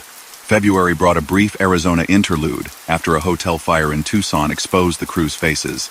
An arrest there suggested the courts might handle the story from then on. March undid that expectation with the Crown Point jailbreak and the new federal jurisdiction that came when a stolen car crossed a state line. Spring moved to Sioux Falls and Mason City, both substantial robberies that added to a file that now thickened with injuries, damaged walls, and frightened clerks. April collapsed into the confusion of Little Bohemia, an operation that cost a federal agent his life and wounded bystanders, while the fugitive slipped into the trees. June took the group to South Bend and the killing of Officer Howard Wagner in the exchange that followed their entry. The sidewalk outside the movie house had been the end for him. For many others, it was a later chapter in a longer book. People around him met their own endings. Homer Van Meter, lean and intense, was killed weeks after the theater night when officers closed in on him in Street Paul. Tommy Carroll had already fallen in Iowa after a brief exchange with lawmen. Eddie Green died in April from wounds suffered during a failed arrest attempt near Minneapolis. The first crew he had met in prison, Harry Pierpont, Charles Makeley, and Russell Clark, had been separated and judged in Ohio for the death at Lima that accompanied Dillinger's liberation. Makeley tried to bluff his way out with a carved object, a last desperate echo of the Crown Point story. He was shot during that attempt and died from his wounds. Pierpont appealed, and then faced the sentence the court had handed down. Clark received a life term and would serve years before any thought of parole. These names, once shorthand for nerve and precision, became a roll call of outcomes that prove how short this road was for nearly everyone who took it. Lester Gillis Babyface Nelson burned the brightest and shortest of the remaining lights. He moved fast and quick-tempered, sometimes alongside Dillinger, often alone. 4 months after the biograph, he met federal agents near Barrington, Illinois, and a furious clash left Special Agents Samuel P. Cowley and Herman Hollis mortally wounded, and left Nelson himself dying not long after. The Bureau had to mourn and rebuild yet again. The country, reading these stories week after week, learned the names of agents like Cowley almost as readily as it had learned the names of the outlaws months earlier. Women who had been drawn into the orbit tried to make lives afterward. Billie Frechette finished her sentence for harboring and was released in 1936. She stood on street corners in cities far from home and tried to find work where her name wouldn't be a burden. For a short while, she appeared on stage with a simple show meant to caution people against seeing glamour in a fugitive's life. Later, she returned to Wisconsin, leaned on family, kept her composure, and declined to let strangers define the man she had cared for solely by the worst line of any newspaper story. Polly Hamilton left Chicago and kept her head down, telling only friends what those weeks had been like. Anna, the landlady whose call had set the theater night in motion, received less than she expected and more than she could comfortably live with. A small payment, notoriety that could not be spent, and eventually a deportation order that sent her back across an ocean in 1936. The civic lesson inside those fates lay in how complicated any clean moral looked once real people had to live inside it. The doctors who tried to change Dillinger's face became part of the record too. One, a German-born physician named Wilhelm Loser, gave statements later about the crude procedures performed in a Chicago apartment in late May 1934, telling how skin was tightened and how acid had been used on fingertips. Another doctor's name appears in files, Harold Bernard Cassidy. They were charged for their roles and faced the consequences in court. The surgeries did not grant the anonymity promised. Friends still knew him when he opened a door, and strangers noticed the way he carried himself even if features had shifted a little. If anything, the failed attempt hardened the will of the men chasing him. It proved how far he would go to stay free. Street Paul's reputation had helped make the spring run possible. For years, a quiet arrangement there had let fugitives lay over if they kept trouble elsewhere, a civic habit historians point to when explaining why, in the early 30s, the city became a rest stop for men moving between coasts. By 1934, reform had begun, but old channels still worked for a while. The failed apartment raid at the end of March pushed the last of that culture toward the door. Corruption would be investigated. Careers would end. And the city would rewrite rules that had once turned a blind eye, as long as quiet held. Techniques used by the gangs were not invented from scratch. An older German immigrant named Hermann Lamb had refined a style of bank robbery years earlier. Meticulous scouting, synchronized timing, carefully assigned roles, maps marked with stopwatches, and routes tested so the clock inside the car matched the clock on the wall. Members of Dillinger's circle studied that legacy. They timed drives and delegated jobs in a way that tried to reduce chaos into minutes of choreography. Getaways relied on powerful cars, often the new Ford V88 or a big Buick or Hudson that could eat distance. A widely reported letter to Henry Ford praised the V88 for its speed. Whether the note came from Dillinger or a clever admirer, the sentiment fit the era. Criminals and lawmen alike understood that a good engine could decide a morning. He borrowed what worked, added charm when it distracted people into doing what he asked, and kept his time inside lobbies as short as possible. None of that made the work clean. It simply meant the danger was compressed into fewer minutes. Kidnapping was not his trade, yet hostages figured in several getaways. Ordinary people or an officer taken a few blocks or a few miles in a car to discourage gunfire from pursuers, then released unharmed once the road opened. In statements later, he insisted he didn't want anyone hurt. Law enforcement, and the families who watched someone taken at gunpoint, would reply that fear itself is a harm that leaves a mark. The tactic succeeded in the moment precisely because a community values the lives of its people more than it values a clean arrest on a particular street. In choosing the tactic, he had counted on that value and spent it. The country around him changed while the chase ran.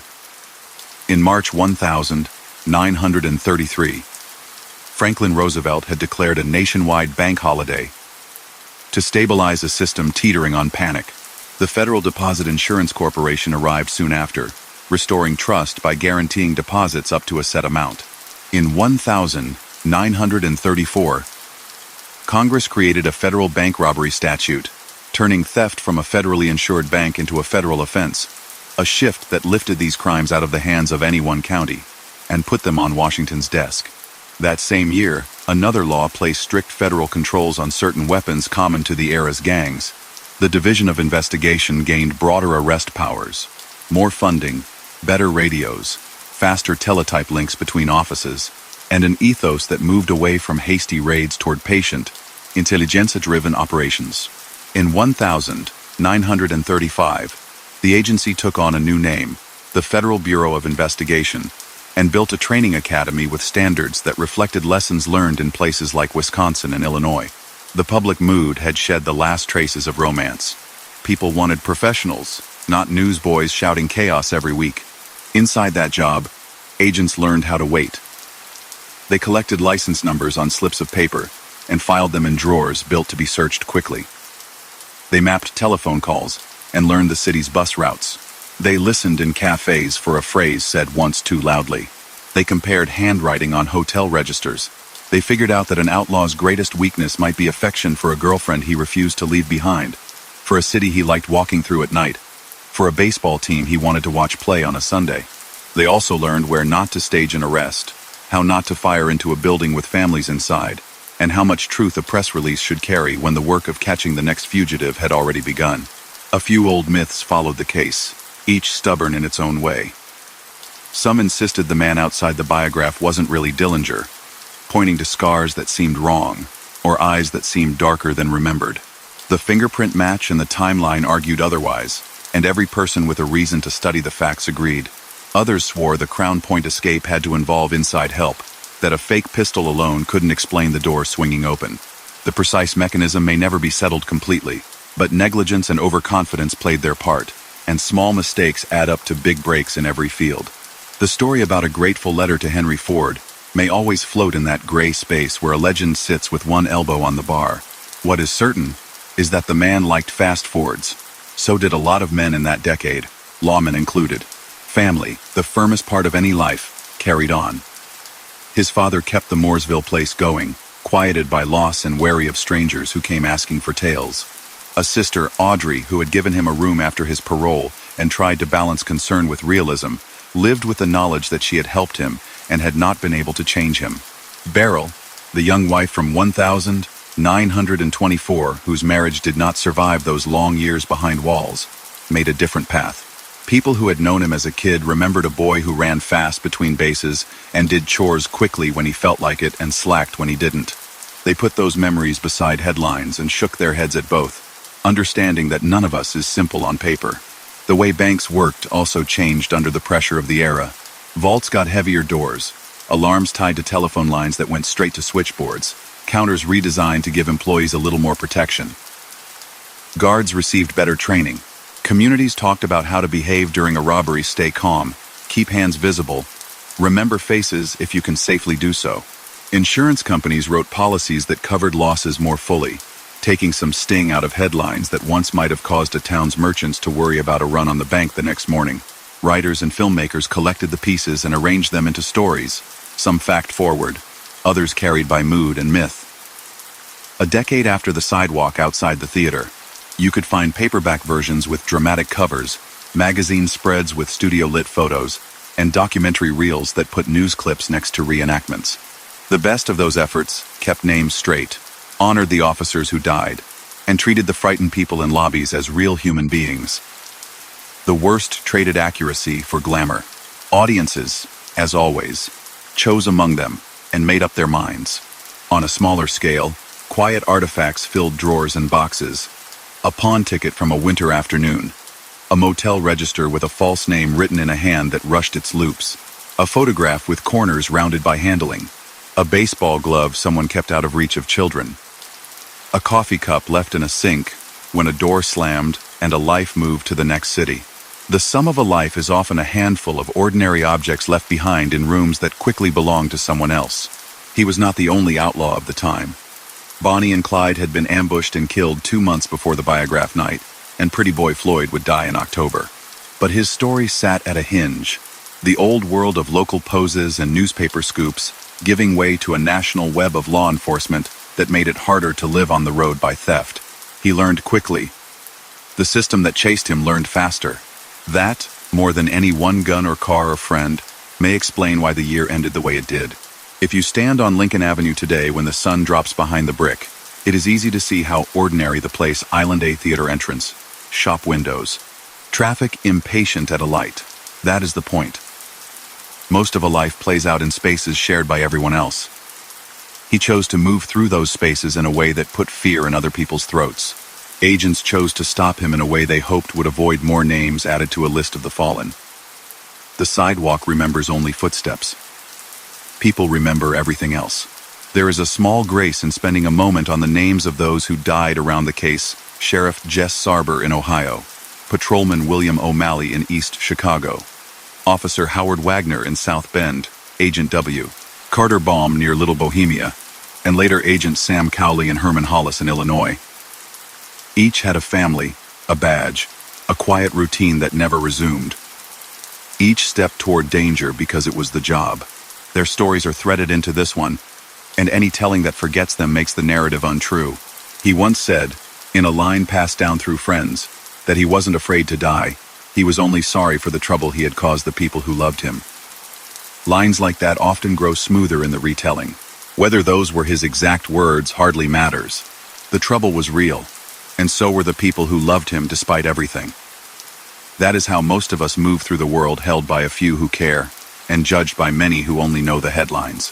In the long view, his life reads like a caution drawn in firm pencil. A young person knocked sideways by early loss, and by a harsh sentence learns the wrong lessons from confinement, returns to a wounded economy, and finds he can pass as a kind of professional in a field that pays today and hammers tomorrow. He grows adept, and then famous. Fame speeds the end. If there is a lesson worth saving, it is probably this soft one. There are seasons when institutions should be tough, and there are seasons when mercy at the right moment may spare a hard outcome later.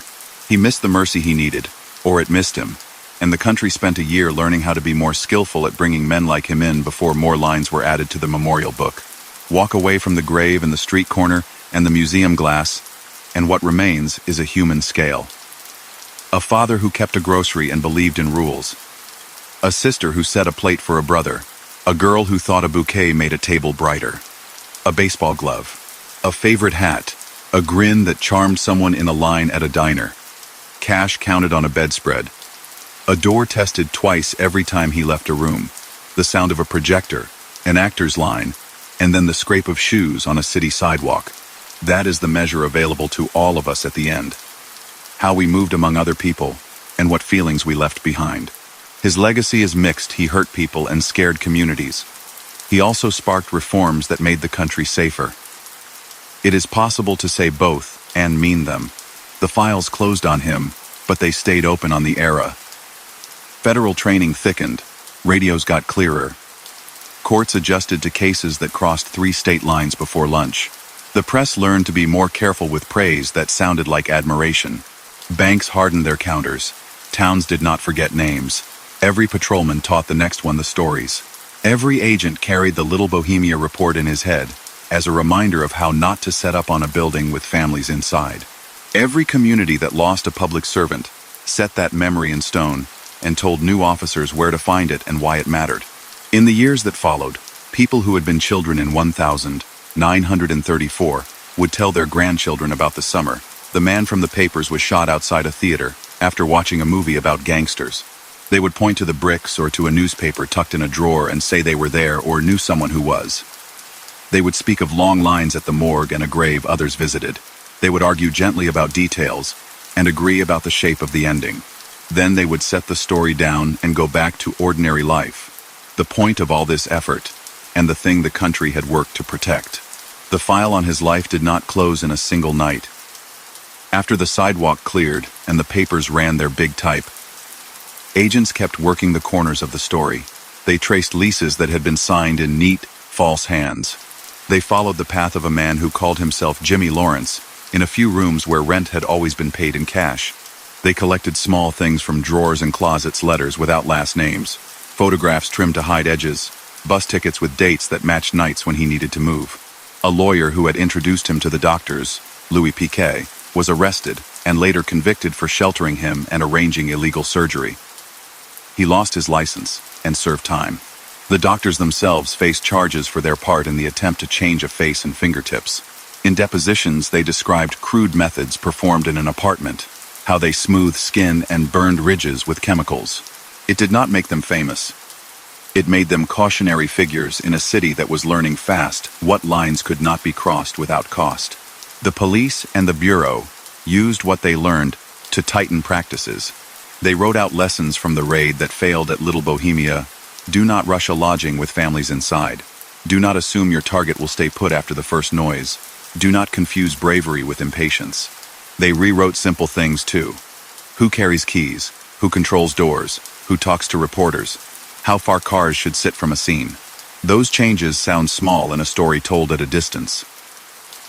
On a night when it matters, they decide whether people get to go home. He had not been a bootlegger like some figures from the early part of the decade. He came along after Prohibition ended, when the country had already started to shift from outlaw saloons to the new kind of traveling theft. His years fit into what people began to call the war on crime. Names lined up like a grim index machine gun: Kelly, the Barkers, Alvin Karpis, Pretty Boy Floyd, Babyface Nelson. The list was short, and then it was shorter. By 1936, Karpis was arrested in front of a crowd in New Orleans. Hoover was there for that one. A man who understood how to turn an arrest into a message about national order. The old world of county poses and local pursuits was giving way to a national force that could move across state lines with the same ease the criminals had been using. Chicago wore its part of this story for decades.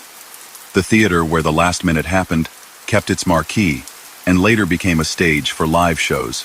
A small plaque and the patter of tour guides fixed a point on the sidewalk for visitors who wanted to stand where a headline had walked. Neighbors went about their lives beside it, picking up dry cleaning, catching buses, buying fruit from small shops. Memory turned into routine.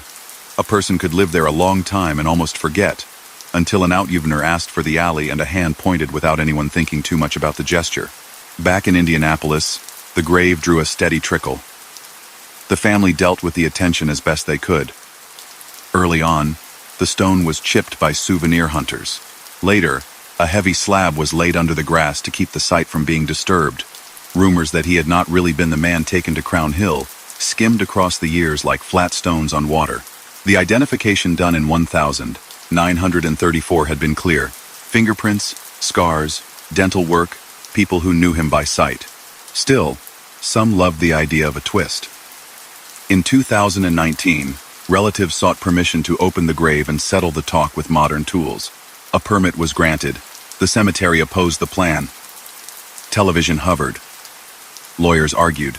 As the year ended, the case stalled.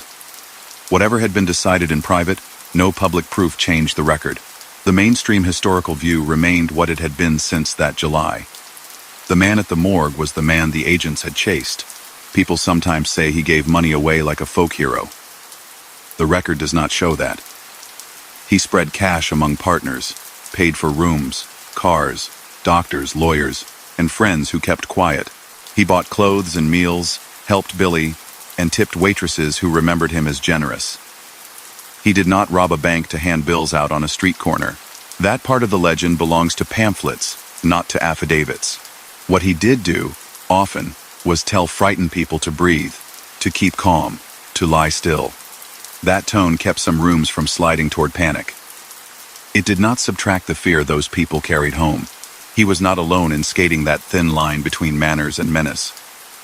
The men around him handled tasks with a military feel learned in yards and rooms where time had to be divided precisely. A typical day of robbery had roles that would fit on a chalkboard: one person at the door, one calming the lobby, one collecting, one watching the street, one at the wheel. They avoided vaults with time locks. They watched clocks as if a whistle would blow at the 3-minute mark. They weighed routes like machinists weigh parts. It was businesslike, in a way that made it easy for the unthinking to mistake neatness for ethics. It never was. It remained, start to finish, theft backed by the threat of force. Names that had been bright in the news settled into quieter lives or harder endings. Mary Kinder, linked in the public mind to the first circle through her relationship with Harry Pierpont, had been arrested in Tucson and later released. She went home, held jobs, and lived down the mugshot that made her briefly famous. Russell Clark stayed behind bars for years.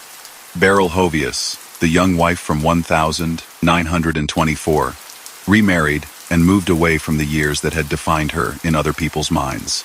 His sister Audrey aged into a woman who knew how to answer a stranger's question without letting the conversation last. His father lived with grief that never entirely left his step and with the daily needs of a small place that still had to be maintained. The law that trailed him carried new names by late 1934. Congress passed the Federal Bank Robbery Act that summer, bringing a bank with federal insurance under the wing of federal law if someone robbed it.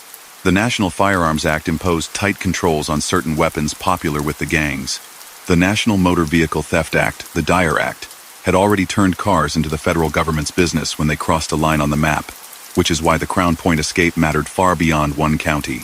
The Lindbergh Law, passed after a kidnapping 2 years earlier, gave the federal government a clear hand when someone used state borders to hide a victim. This web mattered. A person could still run, but there were fewer places to vanish. Files the Bureau kept grew into thick volumes. The Freedom of Information Act, passed later, would someday let historians and curious readers see the memos and summaries written in careful phrases by agents who had spent long nights in their cars. The papers did not read like a movie script. They read like work. Plates copied, statements typed, times recorded, leads checked. The fact that a death outside a theater is the detail most people remember says more about how stories spread than about how labor is done. Most of the chase had been patience, listening, following one small fact to the next, and then to the next. In a few stories told over coffee, the crown of the head becomes larger or smaller, a scar moves an inch, and a letter turns up that offers a different shade of motive. That is how family tales operate. The core truths in this case are steady. He was born in 1903 in Indianapolis. He lost his mother young. He struggled under a strict father. He made a bad decision at 21, pleaded guilty, and received a long sentence. He learned in prison how to give orders and take them, how to plan, and how to keep his breathing even in a room where everything was at stake. He came out into an economy that punished people who were already behind. He picked up the only network that offered him a swift way to feel competent. He robbed banks in several states. He was freed by men who killed a sheriff. He escaped from a jail by bluff or trick. He tried to change his face. He was pursued by local police and federal agents. He died on a summer night in 1934 outside a theater in Chicago. These points hold whether someone prefers to emphasize the charm in his smile or the fear he left behind him. The films built on his name did what films do. A 1940s picture made him into a figure of hard style. A 1970s take gave him a rough edge that matched that era's taste. A 2009 film put big stars in hats and coats and filmed old streets with love. Each version altered details to fit the shape of a story meant for 2 hours in the dark. That is not a sin. It is the craft. The care a viewer must take is simple. Respect the people who lived through the real events enough to keep the ledger straight. Who was hurt, who died, who moved on, who learned, and who paid for the lessons. If you place a finger on a map and trace the path of his year on the run, you can feel the grain of the Midwest under your nail. Small towns with 2-story banks on corners. Cities where a person could vanish into a building with a tiny lobby and a worn set of stairs. Roads that cut through fields and carry you to a line of trees. And then to another town where the train whistles twice in the morning. The bank interiors were practical, not grand. The money sat in drawers because people needed cash for payroll, rent, groceries. That routine was why robberies worked. Habit lets a door swing the same way every day at 10. He counted on that. Look, too, at the police stations hit for weapons Auburn and Peru. Those raids did not happen because men wanted trophies. They happened because the state had more guns than the thieves did, and the thieves wanted to even the odds.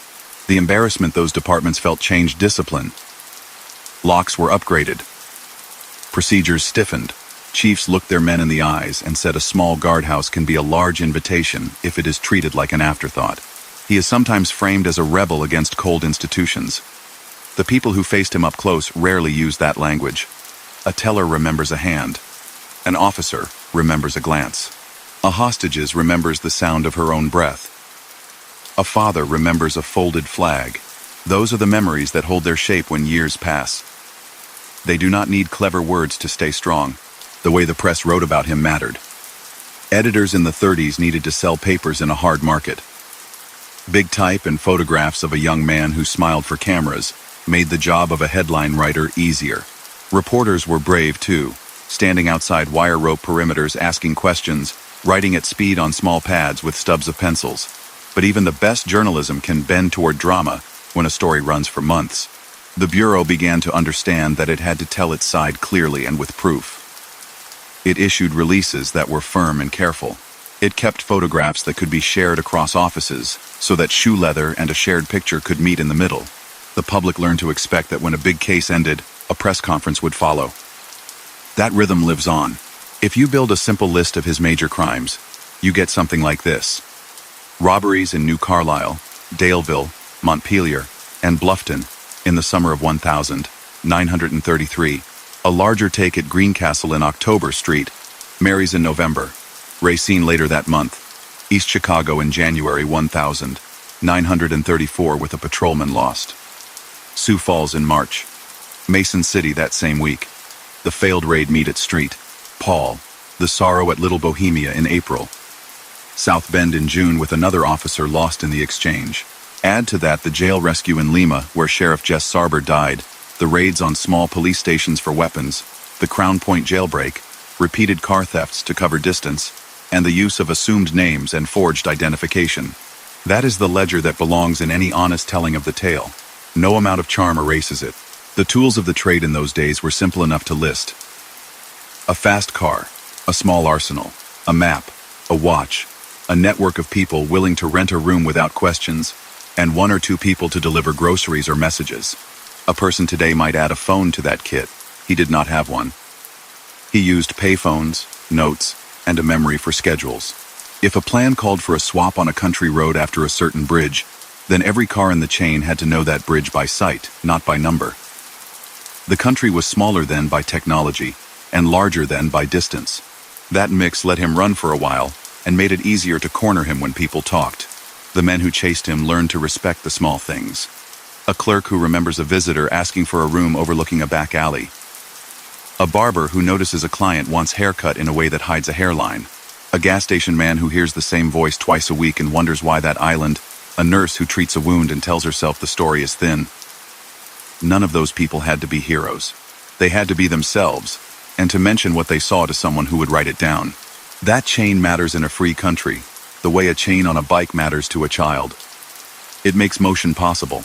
There is a temptation to file him under, times were hard, people did desperate things. It is true the times were hard.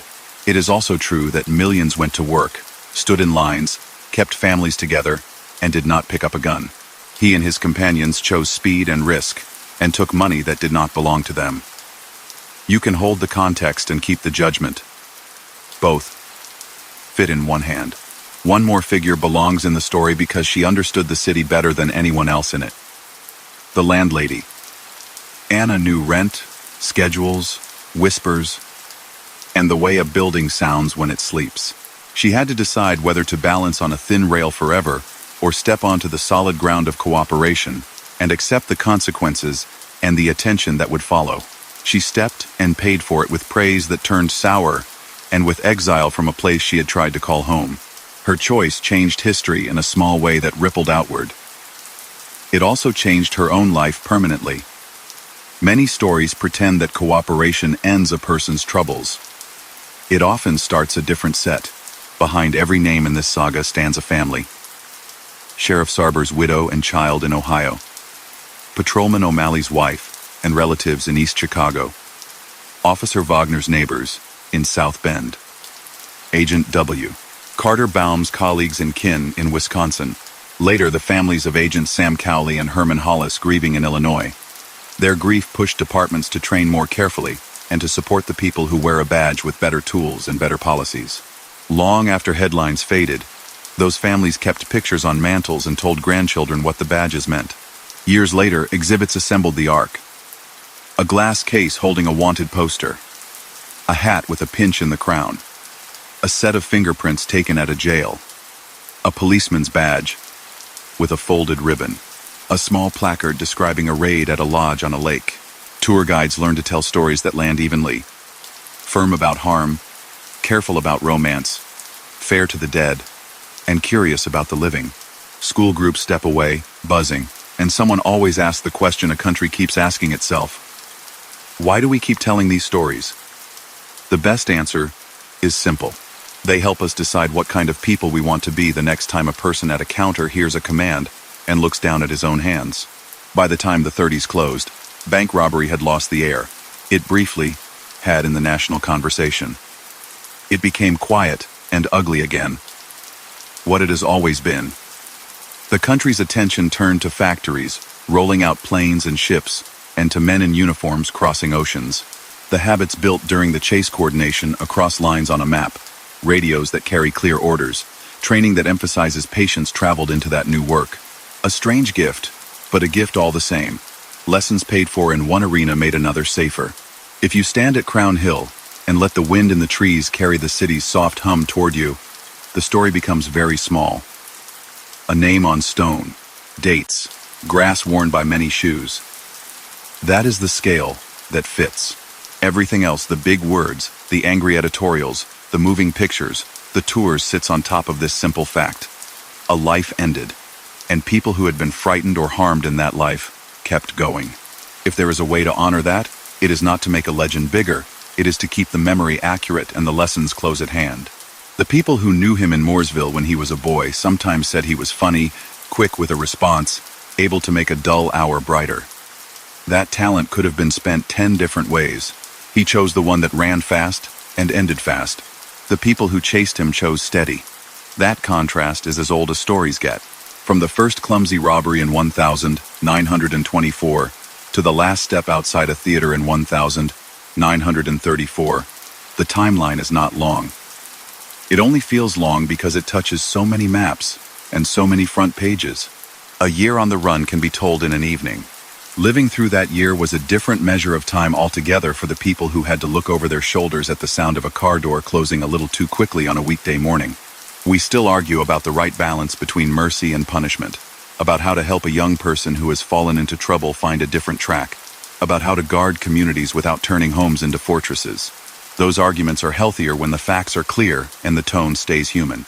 This story is useful for that because it offers both dates and names, and also the sense of how heavy a decision can feel when it has to be made in a hallway with a key in your hand, or on a sidewalk with a match lifting in the dark. If you walk away from the theater and the grave and the case files with one thing, perhaps it is this. Ordinary people carry a country through extraordinary seasons. A teller who stays calm. A patrolman who runs toward risk. A landlady who makes a hard call. A sister who sets a plate at a table. An agent who holds fire because children are inside. A judge who speaks clearly. A reporter who checks a fact twice. Small acts. Thick rope. The life of John Dillinger sits inside that rope as one strand. It is not the strongest, not the most admirable, but it is part of the braid that made the country choose to professionalize how it protects people. For that, strange as it sounds, memory can be grateful, even while conscience stays firm about the harm he caused. The two feelings do not cancel. They steady each other. The story did not stop when the theater lights cooled.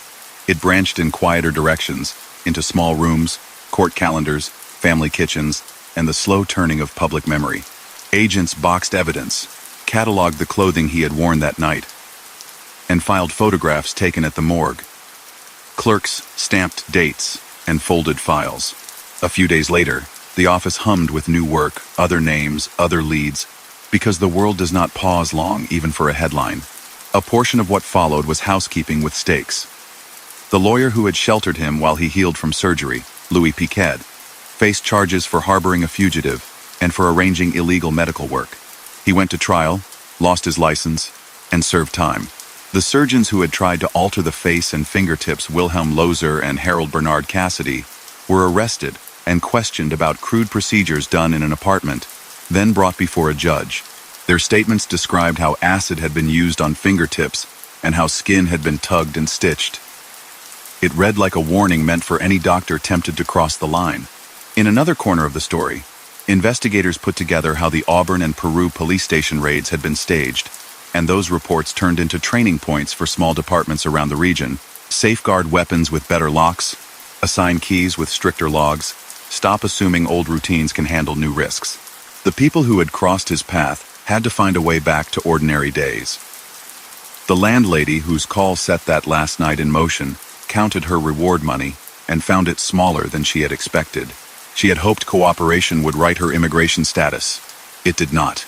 After years of appeals, she was deported in 1936, a famous name on a ticket she would have preferred not to carry. Polly Hamilton left the city that had given and taken so much in one summer. She found places where her name meant only her and guided her life by days, not headlines. Billie Frechette finished her sentence in federal custody and stepped into a sunlight that looked different after years of regular counts and fixed schedules. She took part in short speaking tours for a time, sharing a story framed as a caution. Later, she chose quiet.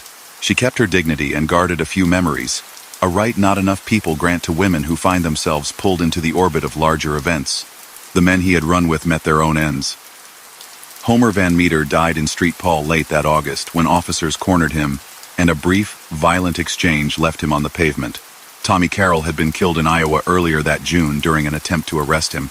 Eddie Green died in April after wounds suffered near Minneapolis.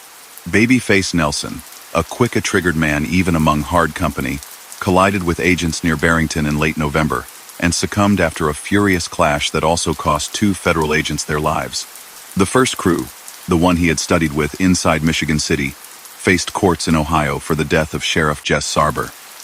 Charles Makeley tried a desperate bluff to escape and was shot. He died of his wounds. Harry Pierpont exhausted his appeals and was executed the following month. Russell Clark received a life sentence and served for years.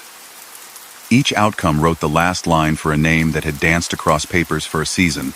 The states connected to those events adjusted laws and customs. Congress had already passed measures in 1934 that moved bank robbery, involving federally insured institutions, into federal hands and tightened control over certain weapons. The National Motor Vehicle Theft Act had turned a stolen car crossing a state line into a federal matter, which is why the Crown Point escape had mattered beyond a county's pride. The bureau that had chased him grew into a formal FBI in 1935, took on a training academy, refined radio use, built better records, and modeled work on patience more than panic. The lessons carved from mistakes at Little Bohemia: do not storm a place packed with families, do not assume your first plan will fit the ground, do not shoot at a silhouette unless you can say who it is, became doctrine. That seriousness reduced headlines and saved lives. Rumors hung on as they always do. Some people said the body at the morgue was not the man from the posters, pointing to a scar they thought was wrong or to eyes they remembered as lighter. Those claims did not stand up to the records. Fingerprints taken that night matched earlier cards. Scars lined up. People who knew him confirmed what they saw. Still, a few lines on the edges of the story kept the pot simmering. In 2019, relatives sought official permission to open his grave and settle loose talk with modern tools. A court granted a permit. The cemetery objected. Television waited. And the attempt stalled. Whatever was decided behind doors, no public result changed the long-accepted facts. The record stood as it had since 1934. Visitors kept coming to the grave anyway. They stood under maples and read his name, then looked down the hillside toward the city where he had grown up. Early on, souvenir hunters chipped the marker for keepsakes. Later, the family and cemetery installed heavier stone and protections under the turf to keep the site from being disturbed. Guides at museums told the tale with steady voices, showing wanted posters, a hat, photographs from Crown Point, and a death mask molded that summer. They gave time to the officers who died, and to the bank workers who crouched on floors counting breaths. Good telling keeps the scale honest. This was never only a story about charm or speed. It was also about fear in quiet rooms, about families losing loved ones, and about institutions learning to be better. What did he actually do? The ledger, when laid out, is plain. After parole in May 1933, he robbed banks in small towns and mid-sized cities, almost always in the Midwest. Among the jobs most often tied to his name by law enforcement and court files are these: the New Carlisle National Bank in Ohio in June 1933. A bank in Bluffton, Ohio later that month. The Montpelier National Bank in Indiana in July. The Central National Bank and Trust Company in Greencastle, Indiana in October. The Bank at Street, Mary's, Ohio in early November. The Racine job in Wisconsin later that month. The First National Bank in East Chicago in January 1934, where a police officer responding to the alarm, William O'Malley, was killed. The Security National Bank in Sioux Falls in March. The First National Bank of Mason City, Iowa days later. And the Merchants National Bank in South Bend on June 30, 1934, where Officer Howard Wagner was killed in the exchange that followed. Add to that, the raids on police stations in Auburn and Peru for weapons and protective gear, the organization of a breakout from the Indiana State Prison at Michigan City in late September 1933 by smuggling guns inside to friends who overcame guards, the Lima jail rescue on October 12 that freed him while costing Sheriff Jess Sarber his life, the escape from Crown Point on March 3, 1934, and a string of stolen cars and rented rooms signed under false names. During escapes from bank scenes, hostages were sometimes taken for a few blocks to discourage pursuit, then released unharmed.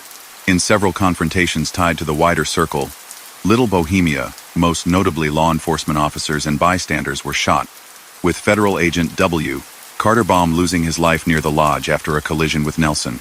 That is the line of acts that built the case files. Not the lyrics of a ballad, but the daylight list of what happened and where. He did not run a racket. He did not build a syndicate. He did not spend years in the shadows pulling levers. He robbed banks with a method learned from men who had studied Herman Lamb's school of planning. Watch the building, time the route, assign jobs, keep it brief. He carried pistols and rode in fast cars. He used aliases, the most common in his last weeks being Jimmy Lawrence. He tried to change his face and his fingertips. He charmed people who met him when he wanted to, not because charm was a strategy from a book, but because he had always been that way, quick with a grin and steady under pressure. He hurt people and scared communities. He also tried, often, to keep rooms from panicking, because panic makes everything worse. Two things can be true at once, and they are here. Look longer at the people who stood opposite him, and you see the backbone of the era. Sheriff Sarber in Ohio opened his jail door on a night when three men said they were officers and met his end because duty lives in a person's first instincts. Patrolmen in East Chicago and South Bend ran toward trouble because that is what the badge asks. A young federal agent in Wisconsin showed up at a lodge on a Sunday to do his job and did not go home. Their families and their colleagues carried grief forward and turned it into reforms: more training, clearer rules, better radios, firmer discipline around when to pull a trigger and when to wait. The places where he moved learned too. Street, Paul, once a quiet waypoint for fugitives so long as they kept trouble elsewhere, cleaned house after the spring of 1934, the old arrangement falling apart under the weight of public attention and reform. Banks redesigned interiors, added alarms, hardened counters, and worked with insurance in ways that helped towns absorb shocks when a teller's drawer ran light at the end of the day. Small police departments tightened control over their own arsenals. Even the country's conversation about crime shifted. What had sometimes been framed with winks and tall tales in 1933 turned by late 1934 into firm talk about safety, community, and professional policing. A set of smaller truths round out the person behind the poster. He liked baseball, and once thought a fast pair of legs could solve anything. He loved a handful of people deeply enough to risk a knock on a friend's door. He had a sense of humor that made tense rooms looser. He read and played prison baseball when the yard gave him a diamond's worth of freedom inside walls. He had a careful side that enjoyed learning how things worked. Engines, locks, schedules. He did not have patience for a supervisor, a failing that made the Navy a poor fit and legitimate work feel like a long hallway with no windows. He knew how to talk to people across a counter. Qualities like that can be bent toward good work or toward harm. He spent his on the wrong side and shortened his own life. Because the year was loud, the sound of the softer, earlier years sometimes gets lost. The Indiana childhood. A grocery run by a father who believed in rules. A mother gone too soon. A marriage begun earnest and young, and then eaten by time in prison. A sentence that many later called harsh, for a first attempt at robbery and assault. A prison that offered the worst kind of education. You can see how the line drew itself, and still hold an adult responsible for what he did after he stepped back into the world. That balance is difficult and necessary. What of the famous parts of the legend? The wooden pistol story at Crown Point survives because it is a picture the mind loves, a carved toy turned into a key. Whether the object was wood darkened with polish, a piece of metal smuggled in, or a bluff aided by overconfidence and lax routine, the effect was the same. He walked out a door that people thought would stay shut. The letter thanking Henry Ford for fast engines fits the era's tone, and may be true. Even if it is not, he and many others, including law enforcement, favored Ford's V8 for its speed. The woman in red was wearing something closer to orange, but nightlights turn warm colors into red, and newspapers chose the phrase that sings. Myths latch onto the pieces that feel like emblems. History keeps the paperwork nearby, so we remember the weight underneath. He lived in the one slice of the Depression when bank robbery briefly seemed like a national stage. It did not stay that way. By the end of the decade, attention had turned to factories reopening, to public works, and then to a war that drew millions into uniforms and sent them across oceans. The war years finished the professionalizing of federal policing. Radios and cars became faster. Files became better. Training took lessons learned in alleys and lodges and turned them into standard practice. The country told fewer stories that tried to make a star out of someone holding a gun in a lobby. That was a change worth keeping. The family he left behind kept going. His father measured seasons by chores again, watched neighbors age, and answered fewer questions for strangers. His sister Audrey, who had opened her door to him after parole and set a plate at her table, carried on with that mixture of strength and private sorrow that anchors families. Beryl, the young wife from 1924, whose marriage could not survive years of absence, built a different life. None of them had asked for a share of the weekly front page. They grew used to the odd knock and the moments when the past reached through the present. A generation later, people returned to this story to ask familiar questions. Could a different sentence in 1924 have turned a sharp young man down a different road? How much should a country emphasize rehabilitation for a first-time offender? When does mercy save a life and whose? Those questions do not have easy answers. They live in the space where policy and personal responsibility meet. What the record shows is that a harsh sentence in a hard place gave him skills and a network that later hurt people. That is a reason to think hard about how to structure second chances. It is not, by itself, an excuse for what he did once he chose his way.